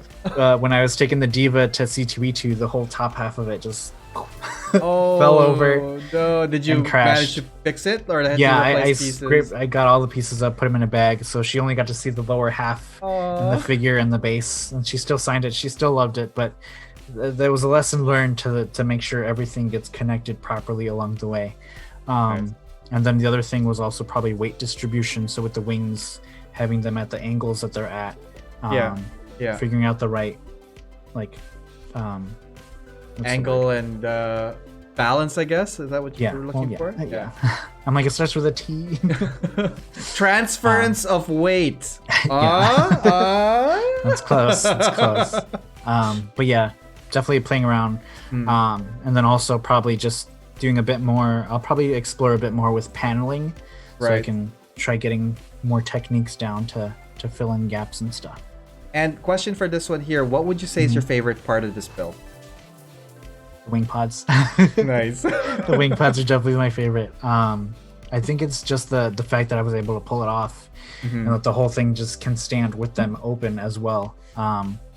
It's just very pleasing to look at as well. So Awesome. All right, why don't we pull back a second real quick here. Daniel, thank you so much for coming in here and showing us all of the stuff that you've been building so far. More Lego Mecha to come. We're going to be doing a quick break, but let's take a look at what's going on over here at the chat just so that we can get caught up. We have a question here. Actually, some comments would be, love the ball joints. That's from Gemel. Stress testing for the feet. Nice open hatch. Yes, the open hatch is amazing. Also, seeing all that orange, my eyes just... It's crying inside. Tears of joy. Awesome. Question for Daniel. I recall for Legos that there is like a piece separator. Do you have that? And what other gear do you use to building? Ooh, interesting questions. Like, do you use any special gears or special tools to build Lego? I don't. But I feel like if I got to probably like a very, very large scale, maybe like a small mallet would come in handy. Nice. But depending on what pieces I'm using, like I have some flex tubing, some rigid flex tubing. Having an X-Acto knife on hand is always nice. Nice. Because then you can just chop at it, even though you're not supposed to. I was gonna say, you chop Legos? You can chop at it, yeah. Savage. Like, it's all part of the non-purist booklet. I think creativity has no bounds, so I'm not judging you at all for that. You got to do what you got to do to get what you want out of it. It's art. And I don't know. Okay, so there's That's a whole different topic altogether about like the purist and the artistic. It's like you're gonna get the purist, and I get their POV. I think it's really good that they're supporting the brand, they're supporting the true form of it. But I understand the artist's perspective because number one, art is supposed to be creative, expressive, and it should be whatever the artist wants it to be. So I am in no position at all to say which one should be better than the other. There shouldn't even be a discussion about that. They just has preference. I think everybody should be entitled to do whatever they want to express their support, their freedom, creativity. Am I right? Yes. Absolutely. Awesome. Over here, Action Man, one more question and we're gonna go on a break. Daniel, have you encountered any happy accidents when you were building some of your pieces? Ooh, okay. Yes. Was that a yes or no question? Can you set an example? Yeah.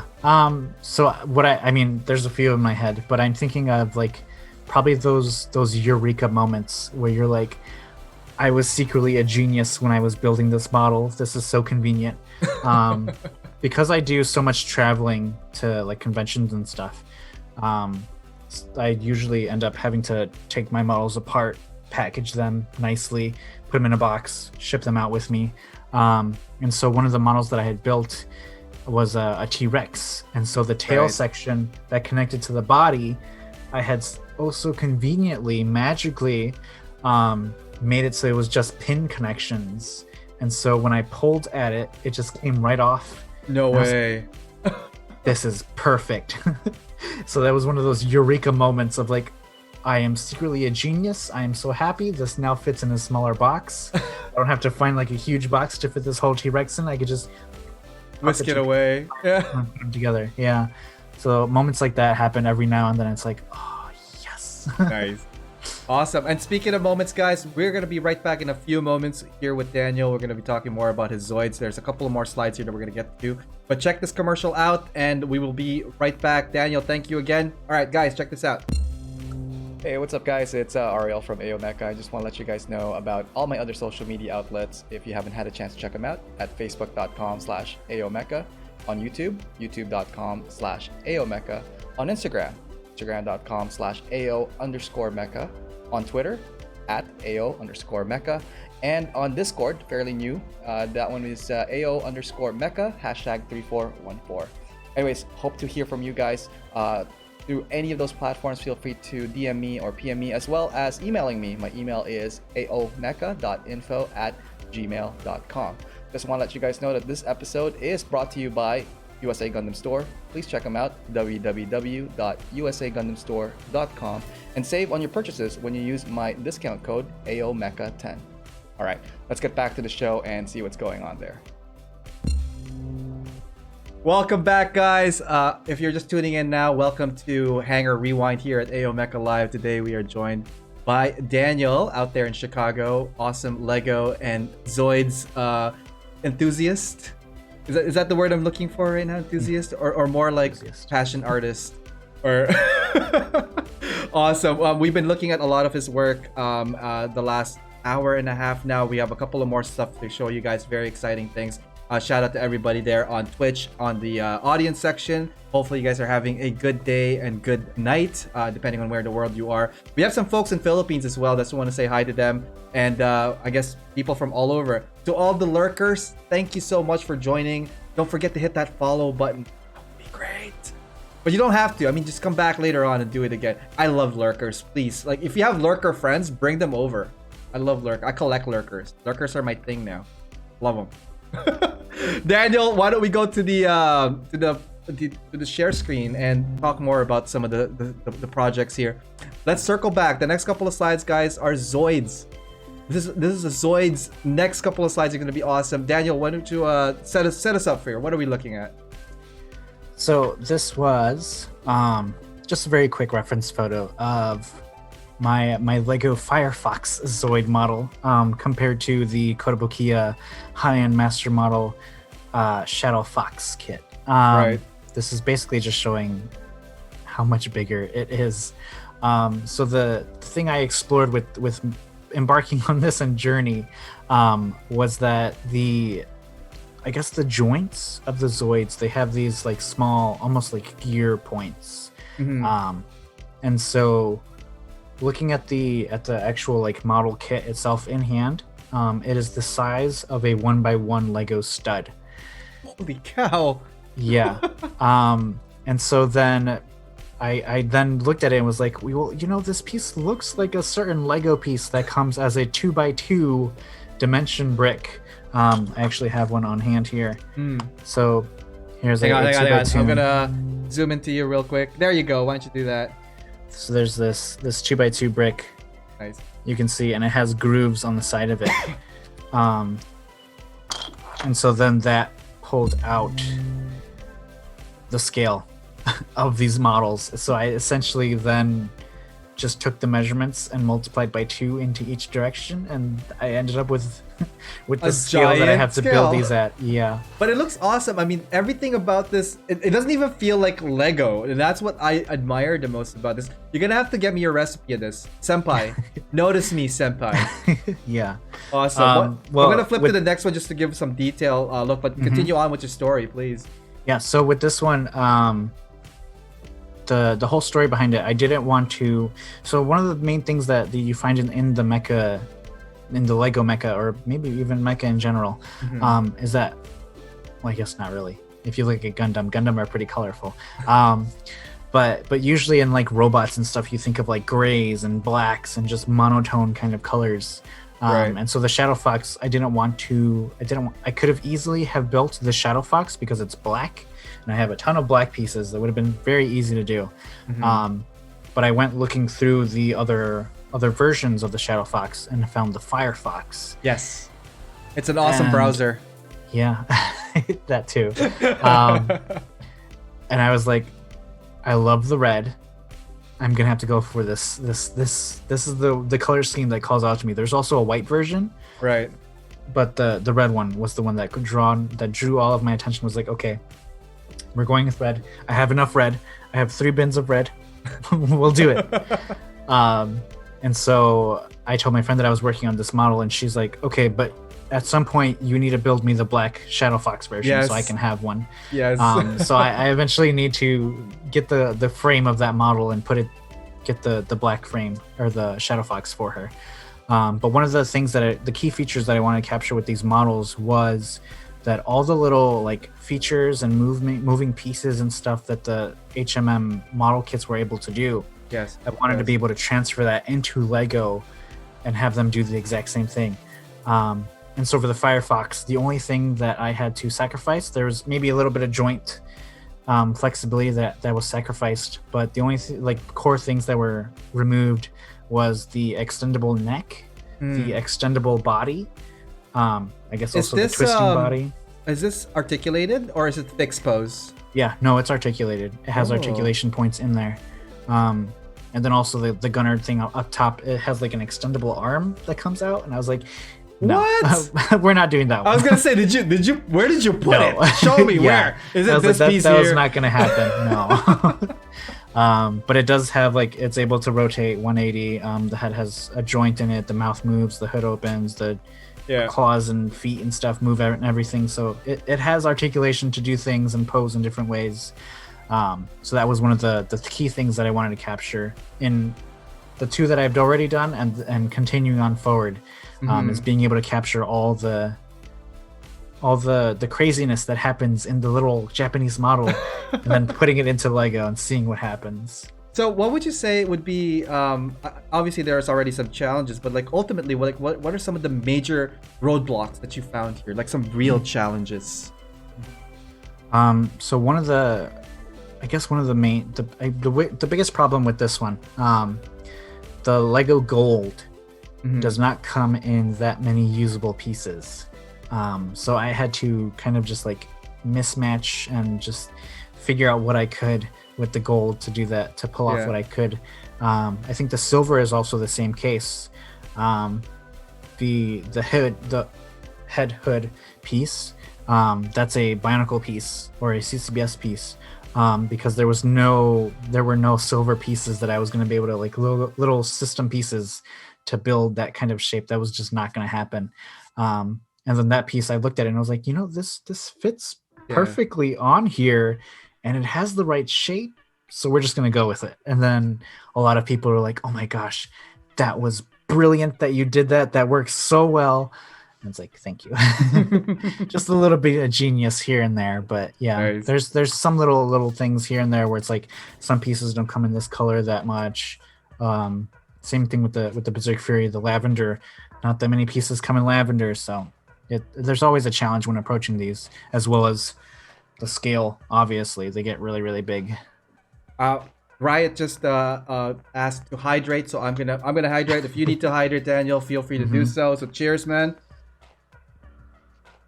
Not gonna lie, I'm very inspired to go and build Legos again because of this. But now I'm torn between, do I hunt down Zoids or do I hunt down brick pieces to make the Zoids? It's such a double-edged sword, and again, very wow and inspiring. After seeing it complete, what are some of the things that go through your head? Like when do you say it's complete? Like when does that click in? So for this one, that's actually a funny story. So I tried getting one done each year before a convention to have that as my mecha piece to enter into the contest or the convention. And so for this one, I had it probably 50% done. I had the limbs all done. So the head, the tail, the legs, the gun on top, those were all done. None of the body was built yet.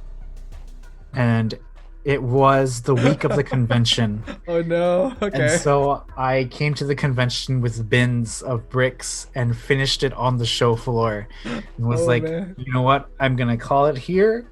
There you go. It was, I think, an hour before the judges were going to come around and vote.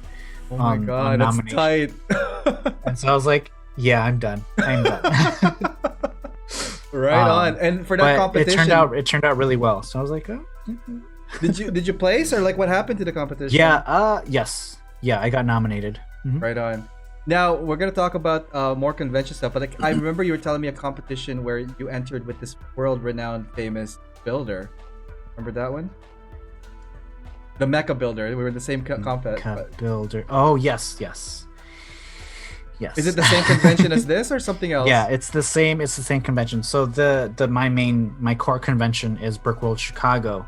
And so that one, it like compared to all the other conventions in the US, I don't know about globally, but in the US, Brickworld Chicago is probably where you'll find some of the top tier best Lego builders out there, for some categories. But there is a mecha builder. His name is Simon Liu.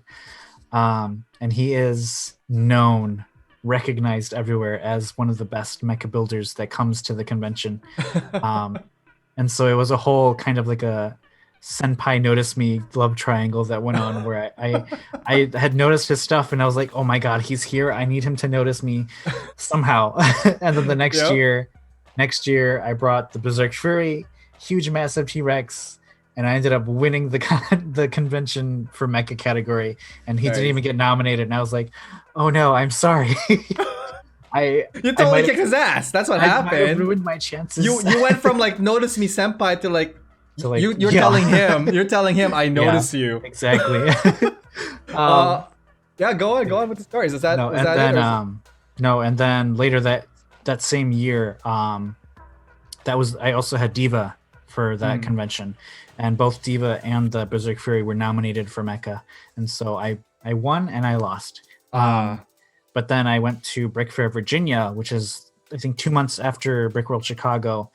And I only brought the Diva figure. And that one got nominated as well. But he also brought his Mecha that didn't get nominated at Chicago. And his ended up winning. So it was it's like a 1-to-1 kind of battle going on. So now he knows who I am.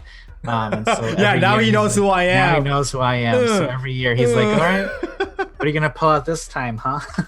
So that's how you. I think that's how you make friends. Actually, sorry, not to segue on that, but that just reminds me of like some of my close friends in the Gundam building world competition, especially the local ones, because like we would attend the exact same competition. We kind of know who's who in the circuit. You know, I don't win often, but I do participate when I can, and. It's funny because like some of the people that I've entered contests with have won GBWC. Simon Lamb, Nicholas Tiada Sanchez. That is first Nicholas Tiada Sanchez dropped for the night, so we're now up 2. Great guy, awesome builder, but I always make fun of him because like he's just a little witch. But also Andrew Hilton Wig, shout out. Like a lot of people in Ontario that I know have placed in GBWC are that through competition, and they become friends. And that's the cool thing about, I think, like friendly rivalry. I think Adrian pointed out over there, friendly rivalry are fun though. So kudos to that one. Actually, speaking of Berserk, I think the next one on deck is the Berserk. So I want to talk about this. So awesome kit.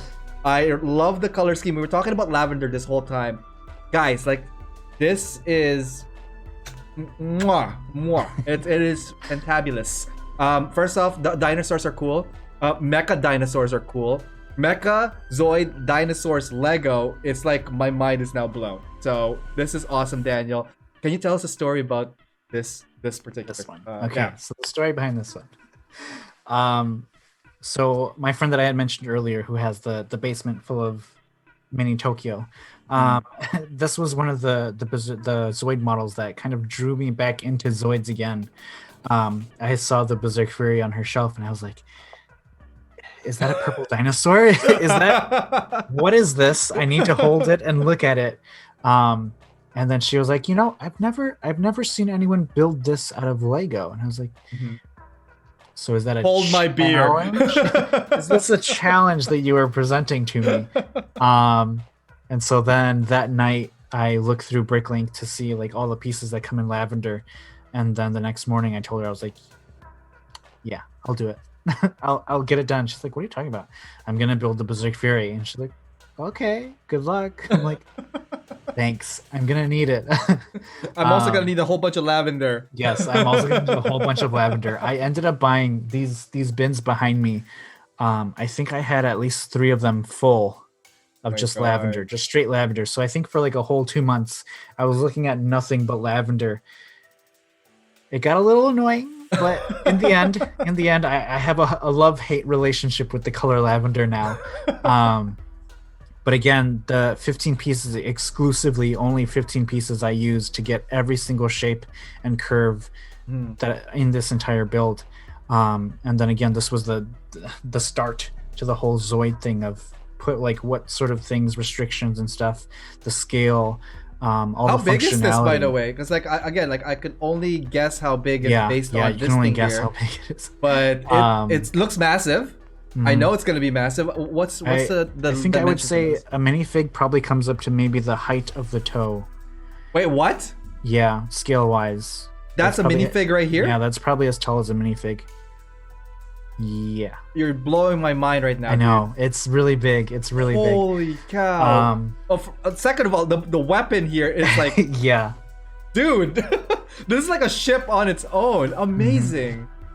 Wow. So when I was building it, I had built it like in separate limbs and stuff. So it was like, I'm gonna get the tail done. I worked on the tail, I work on the head, work on the legs and the arms and the booster pack, I guess that is where the little pack thing is. And then I worked on the body and all that. But I hadn't officially connected everything together and set it up until the convention show time. What happened to the whole stress test? What happened I know, to the I didn't overnight do test? any tests. I What's didn't run any going tests on? at all. I don't know what I was thinking.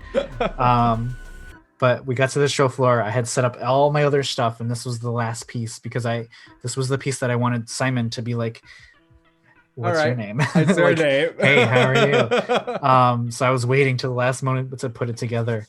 But my heart was racing so bad. I was like, if this thing falls over, I'm just gonna crawl under this table and just cry. And so like scale wise, like the tail I think is about the whole length of my arm here. So that's about I have foot a and a half. minifig right here on the cockpit right now, and my God, okay, I have minifigs over there. I know how big those are. Holy, they're not that big. Damn, dude! Like, guys, appreciate the detail for now. Let's just look at this real quick. See the smile on this guy's face? That's me right now. Okay, and the amount of like Lego, like, man, I am so stoked about this. If I was a Zoid driver and I get a giant Lego size of whatever, Yeah. Totally. Wow, awesome. I just want to get to the next one here because, like, again, for size comparison, Now we Mhm. start seeing people. So here's a size comparison of a person. Yes. But like this is the And convention the now. TIE This is- fighters in the back. Yeah. You So is can this kind of figure out how much a small child compares to God. everything. All right, so we are now at the convention center. What happened then? You managed to set it up from the looks of it. Is this Yes. the scene you were looking for? It was standing. It was all done, and I was like, okay, I can step away from it slowly, admire it. And then this photo actually is just me showing off like all the opening features. So all the tail pieces in the Kotobukiya kit, each like tail, I guess, segment, because it's 3 segments to the tail and then it's the tail end. They're linked together so that when you open the top, the bottom half also opens with it. And so I worked a way to get Technic in there to then work the same way. So when you open it, the bottom opens at the same time. So there's so like multi-movement when you raise. Yeah. Yes. Okay. Yeah, I'm like, as long as this, I think this one also does have, I managed to work in a torso joint so that you can rotate the torso ever so slightly to one side or the other. Wow. So the tail looks really, really great, by the way. I love that.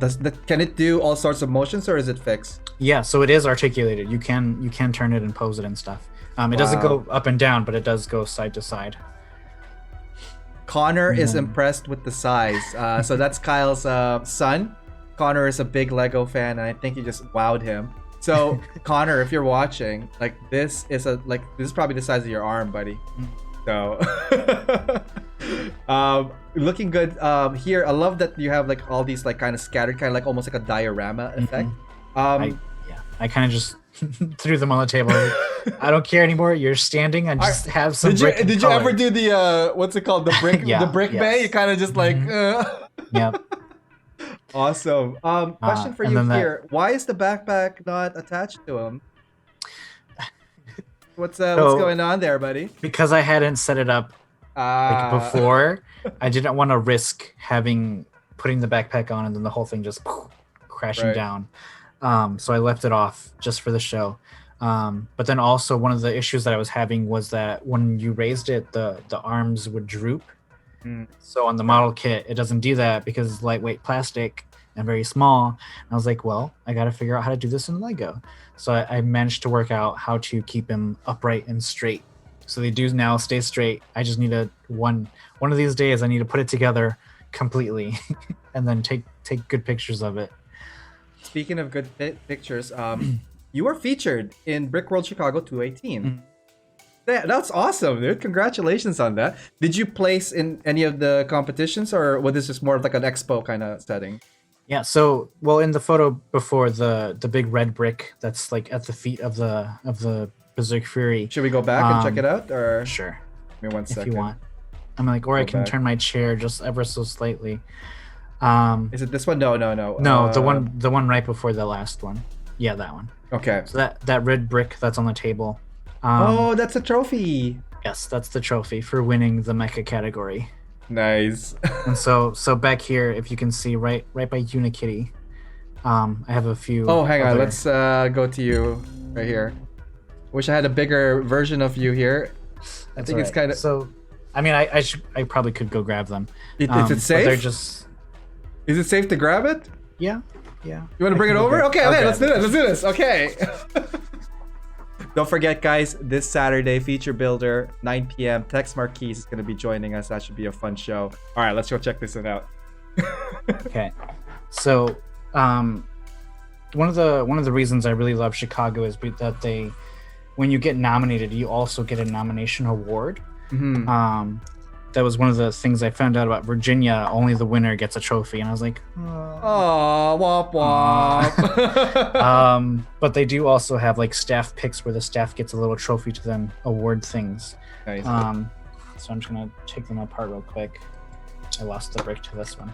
But this Did you use the brick for the pieces? Oh, that's actually pretty no, massive. it got stuck inside. Yeah. So best mecha, it's a pretty hefty brick. Wow. So they just upscaled it. So that's the Berserk Fury's trophy. And then that's the actual one in the photo, right? Yes. Okay, yes. hold it up to the camera real quick. See the size of his palm and the size of the brick. Okay. That's his hand. It's almost the size of his palm. Let's go over here. So that size of his palm is what's on the table.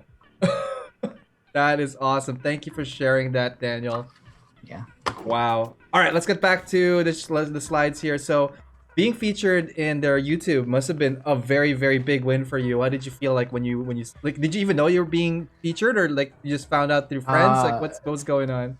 Yeah, well, they hunt around a little bit. You'll see them here and there pop up, talking to people and stuff, and checking things out, and just walking around. And so I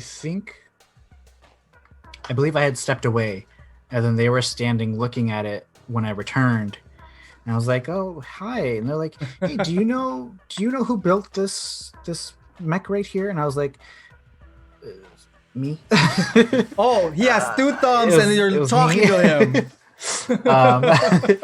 And so they're like, "Oh my gosh, can we do an interview for you for this model? We'd love to have this on our channel." I was like, yes. Okay. So if you watch the video, I'm like super nervous and like jumping over words and stuff. Oh man, you're such a natural. Come on, yeah, man. I know. It was my first time. I was actually like, that year was just like, I was just trying to get people to notice me kind of, but I wasn't expecting for that much acknowledgement of like winning a category, getting nominated, getting featured, and all that crazy stuff. I think at the Brick Fair, Virginia, later that year, I then also got interviewed by a Lego magazine person who then wanted to do a 4-page interview on me. And I was like, what is happening? I don't understand. I knew it. You know what happened? I know the story. You were building something, you were frustrated, and then you wished on the devil, I want to be interviewed by everybody. And that's why I was so, like, something clicked in my head. It's like, I got to talk to Daniel. Because he's gonna be awesome. No, that's not how it goes. Daniel, your work has been really great. So yeah, you were being interviewed. Yeah, so I was being interviewed for that one, and then we just really quickly went over that stuff. And then we did one on the TIE Fighter that was right next to it, and then they did one on my Diva on a table all the way across. I was like, all right, cool. So that year I got three interviews total, and I was like, okay. Awesome. Well, congratulations on that placement. It's a really, really great model piece. I'm just gonna do one more photo here. And this is kind of like the final shot of it. I'm assuming it's taken at home. For the taking it at home. Mm-hmm. Looking great. The tail is a bit more curved, so you can kind of see it a bit better. You can tilt it, guys. Awesome. Wow, amazing work here, Daniel. Thank you so much for sharing it. And again, I wish you the best at all your new projects. Can't wait to see them. I'm gonna pop in your socials because I think people, if you guys want to find where Daniel is at. Why don't we do this? Can you tell us about your links? Maybe just tell them where to find you. Yeah. So I kind of just started Twitch like a month ago. So I'm very, very fairly new to that whole world. I'm still trying to figure things out. But most of my stuff gets posted on Instagram. That's where I'm more present and doing crazy things and posting everything. And then the Facebook link for Chicago Lug, that's for my local group, which I'm so conveniently the president of. Totally unplanned, guys. It just happened one day. But yeah, I'm the president of our Chicago Lego user group, and right now we're trying to figure out, because of how the world is currently, how to get more virtual events and bring Lego to the people in the rest of the world and let them know what Chicago has to offer and stuff like that. So, and it looks hopefully we'll see some virtual shows in the future. Awesome. No, I'm saying that like the Lego community has always been a really fun one. I know a couple of people. I think we have a mutual friend, which is crazy. I just found out. Bricknick is also a friend of yours. So Bricknick is also on my Facebook. I've met him a few times. He's from Toronto. Or somewhere around the GTA. Yeah, he's somewhere in Canada, okay? And yeah, mutual friends. Again, communities and crossover friends is always good. A couple of questions for you. Let's see. Oh, actually, there's a comment. Connor says he has his good share of Legos out in the playroom, about enough to fill a car, and likes Daniel's technique. So you have a fan right here. Connor is a big fan of you now. So Connor, or Kyle, if you could follow, guys, follow Daniel on his socials. A couple of questions for you, Daniel. What would you say? What kind of advice, what kind of words could you pass on to people that are interested in, pursuing a hobby in Lego and pursuing a hobby in Lego Mecha? Two separate questions. Yeah, no, I see that quite a bit around where people are like, what kind of sets can I buy to kind of get a good start into the whole either Lego or Mecha. And what I usually, well, for Lego, for getting started into Lego, it's I feel like it's easier than you should really like kind of think. Some of the stuff that I buy, like, it's usually just the bulk packs of just random assorted bricks, like just to have something to start off of. But really it's just buy whatever and then see what you can mess around with. And that, I guess that ties into the mecha stuff of like Customization and the creation. yeah, well, like somebody had asked like what sets would you like recommend to someone beginning into mecha and stuff, and obviously there are mech sets out there like the Bastion from Overwatch. Ninjago has a few mechs and stuff, and Creator has mechs, so those will give you kind of the fundamentals and the basics to getting started with mecha building and stuff with the joints and articulation.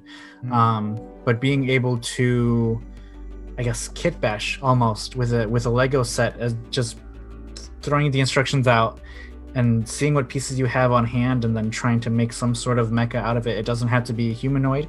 It could be a creature mech. It could be a spaceship mech or something. So just like expanding your horizons and just trying to challenge yourself a bit with what you have, even if it's not a lot. I started out with very little and did so much stuff that it was just red and white. Everything that I made was red and white because those were the only bricks I had. And just keep going, collecting, getting people to give you free bricks and stuff, and just seeing how far you can get with it, and just messing around with what kind of stuff you can achieve. Absolutely. No, thank you for that. Also, with our current situation, obviously very difficult to go out, get your stuff, meet people, meet the communities. Ideally, when the pandemic is over, like, where do you see the Lego community heading? Is there any type of trend that you could forecast to see, like, hey, this is going to be happening in the next couple of years, like growth in community or like styles, that kind of stuff? Well, seeing how, I guess, thanks to the pandemic, there's a lot more virtual presences and stuff. So I'm almost imagining that there's going to be a lot more virtual like connections going on. Obviously there's gonna be like shows and conventions that'll be online, like exclusively. And there have always been like groups that would gather online and have their base online, and then they would meet sometimes at a convention if they could. But and it's like almost locals. Every city has their local kind of like club in a way, maybe even multiple clubs, right? I think Chicago, just this last year, a couple of the members like broke off into their own little group. And just because they all live conveniently very close to each other and enjoy a lot of things that each of them share, and just want to hang out a lot more and play like board games and stuff. But just like there's going to be so many other little like pop-ups here and there around the globe of communities that'll be growing like that, and it'll be a little hard going back into public showings, like how many people can be in a room at one time. But hopefully over time everything can get back to normal and we can have our big shows again and have everybody come in and look at our stuff. For Lego, and similar to Gundams, like Gundams or Gunpla or model kits sometimes have exclusives. Is there exclusives that you go after in regards to Lego, or because you are a builder, you kind of just like, I'll just get the brick and build my own kind of thing? There are exclusives that I will go after. Oh yeah. Do you have any rare ones that I do actually. So like New York Comic Con will sometimes have like an exclusive minifig that there's only like 200 of them or whatever. Sometimes there's even like misprints. There are pieces that they're like molded in a different color that it's not like readily available to the public, or maybe even prototype pieces that still have like barcodes and stuff on them, like they're not and then people just, because Lego just really loves their community, and so they'll be like, well, have some of this cool stuff that we have, we don't need it anymore, you guys can have it, and split it amongst yourself and enjoy the rich nature that we have.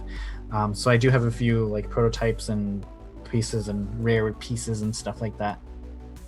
If you have a wish for Lego to create a set for, or a piece for, I'm assuming a set, what would your ideal set be? Pokemon. Other than Pokemon, but Other like, yeah, than Pokemon. Pokemon. Okay, fine. I'm like, They have Overwatch already, so you can't Mega say Constructs. that. Huh. I don't know if I've actually thought of that yet. That's a very interesting one. I will probably say, probably not an IP, maybe something original for them, because they used to have this line called Elves, which was a lot of like very pretty colors. That's, I think, where most of the lavender pieces I got were from that line. Nice. But they have a lot of very nice, pretty colors, and they came out with a lot of cool pieces and stuff. So if they were to bring something similar to like that almost maybe even along the lines of like mythology of like different cultures and regions of the world, that would be something I'd be really, really down for. We'll see. Awesome. All right, let's bring it back here, guys. Thank you so much, Daniel Olvera here. Please follow him in his socials. Lots of insightful stuff was shown here. Wow, like, thank you so much for that. What's next for you? Are you working on anything top secret? Are you building for a competition? Yeah, well, we kind of showed him off a little bit, but the Panzer is going to be in works a little bit in the back. But I am currently working on a Cyberpunk 2077 build. Ooh. That one is going to be really fun. Did you play the game? No. Okay, this interview is done. Hit it. Cut it. We're good. Cut it. Oh, that's cool. And then on the smaller side, I'm building a Gizmo from the Gremlins. Oh my god, I love Gizmo. Mm-hmm. Yes. I did you a poll. Put water and it becomes all gremlin thing. No. I made a poll for people to pick between like which Christmas build I should go for, either Gremlins or Nightmare Before Christmas. Nice. And it was pretty split in between. So you know what? I was like, you know what? I'll build Gizmo and I'll give him a tiny little Christmas present that's Nightmare Before Christmas. And so yeah, that's a little thing. And then we have the huge Cyberpunk build that's gonna take quite a bit. Awesome. And then after that, it's probably more Horizon Zero Dawn. So we'll get back into the mecha. I am absolutely looking forward to your builds. Just a couple of last comments here before we head you out. Connor says, no, hang on. From Rani, Ayo Mecha loves the gesture of throwing the manual away. So when I do build, I often don't look at the manual because it's a suggestion, not necessarily the way. That's how I see manuals. But when you do get lost, you find your map and you go, okay, I'm lost. It's an adventure for me when I build stuff. And then Kyle here, Connor typed the last one and we will follow Daniel. Awesome. From Action Man here, the Rekuza Lego set for him. Awesome. If I was to have a Lego, I love architecture, so I'm gonna definitely want a building or something. That bird's nest from China looks interesting. That would be cool. The barge, I thought the barge are already out. More wonders of like architecture. Like there's so many modern stuff out there that I would definitely be interested in buying. But man, architecture sets are also expensive. Don't get me started on that, but they're hella expensive. No, the new Colosseum set that just came out is like, no. Yeah, and there's also that crazy one, the piano one, the grand piano set. The grand piano, yes. Holy cow. Oh man. All right, Daniel, I don't want to keep up your time. Thank you so much for dropping by the Hangar Rewind. Is there any final words you want to share with our audience tonight? Well, I guess don't forget to check out Ayo Mecha on his socials. I'm sure he's going to be doing a lot of crazier stuff. Maybe even a little bit of Lego here and there. Ooh, I think that's in the future for sure. You really probably inspired me to do that. I'll have to mix up a bit more Gundam and stuff. Fair trade. I love it. Yeah, fair trade. But no, I think that's it. Awesome. Thank you so much for tuning in. Stay for a bit, Daniel. We're going to chat with you after the show. I'm just going to say do our outro here for the show. But guys, don't forget, follow him, Daniel, all his socials. I'll post this again on the links. But yeah, hopefully you guys had fun. I had fun. Daniel, thank you so much. We'll see you in a bit. Say bye to you guys there. All right. All right, let's bring it back to me, guys, real quick. Guys, that was Daniel. Don't forget to follow him. Lots of like Lego and mecha stuff. And I can't wait to see what he's going to work on next. It's going to be exciting. Don't forget, guys, that this show is powered by USA Gundam Store. Check them out. If you are interested in getting more kits, getting more tools for your projects, USA Gundam Store, and save when you use my discount code AOMECHA10. Also, the show is partnered with gunprimer.com. Gunprimer.com. Cool tools for you guys to use, and more stuff are coming their way. You could also save 10% off when you use my discount code AOMECA10. This Saturday, don't forget, 9 p.m. EST. Our guest will be, we got a late follow. Hey, welcome to the show. Fire Falcus, thank you so much for the follow. Really, really appreciate that. And hopefully you enjoyed the show. And there's going to be more exciting stuff like this in the future. As I mentioned, this Saturday, 9 p.m. EST, we're going to be joined by Tex Marquise. And we're going to be talking with her and Gundams and more stuff. That is also the last of the feature builder for this season's halfway point. So she's the halfway point of our season 2. And then I'm gonna do a live build on the Monday when we're gonna continue with the Gundam Wing Zero Endless Waltz Master Grade, because like I obviously couldn't finish it in 4 hours. So that was my part. And Tuesday we're gonna do one more Twitch stream, which will be the drawing session. I don't know if we're going to continue after that, because I'm going to be taking a break between the 23rd all the way to January 1st from the streams. It's like holidays. But I might sneak in a Christmas special, a post-Christmas special. I'll keep you guys posted on the streams. Okay, anyways, hopefully you guys are having a good day, good night, good morning, good whatever hour it is of the day which you're watching it from. Thank you for tuning in. And until next time, guys, hopefully you guys are being well, keeping safe, and all that good stuff. All right, guys, until next time, take care.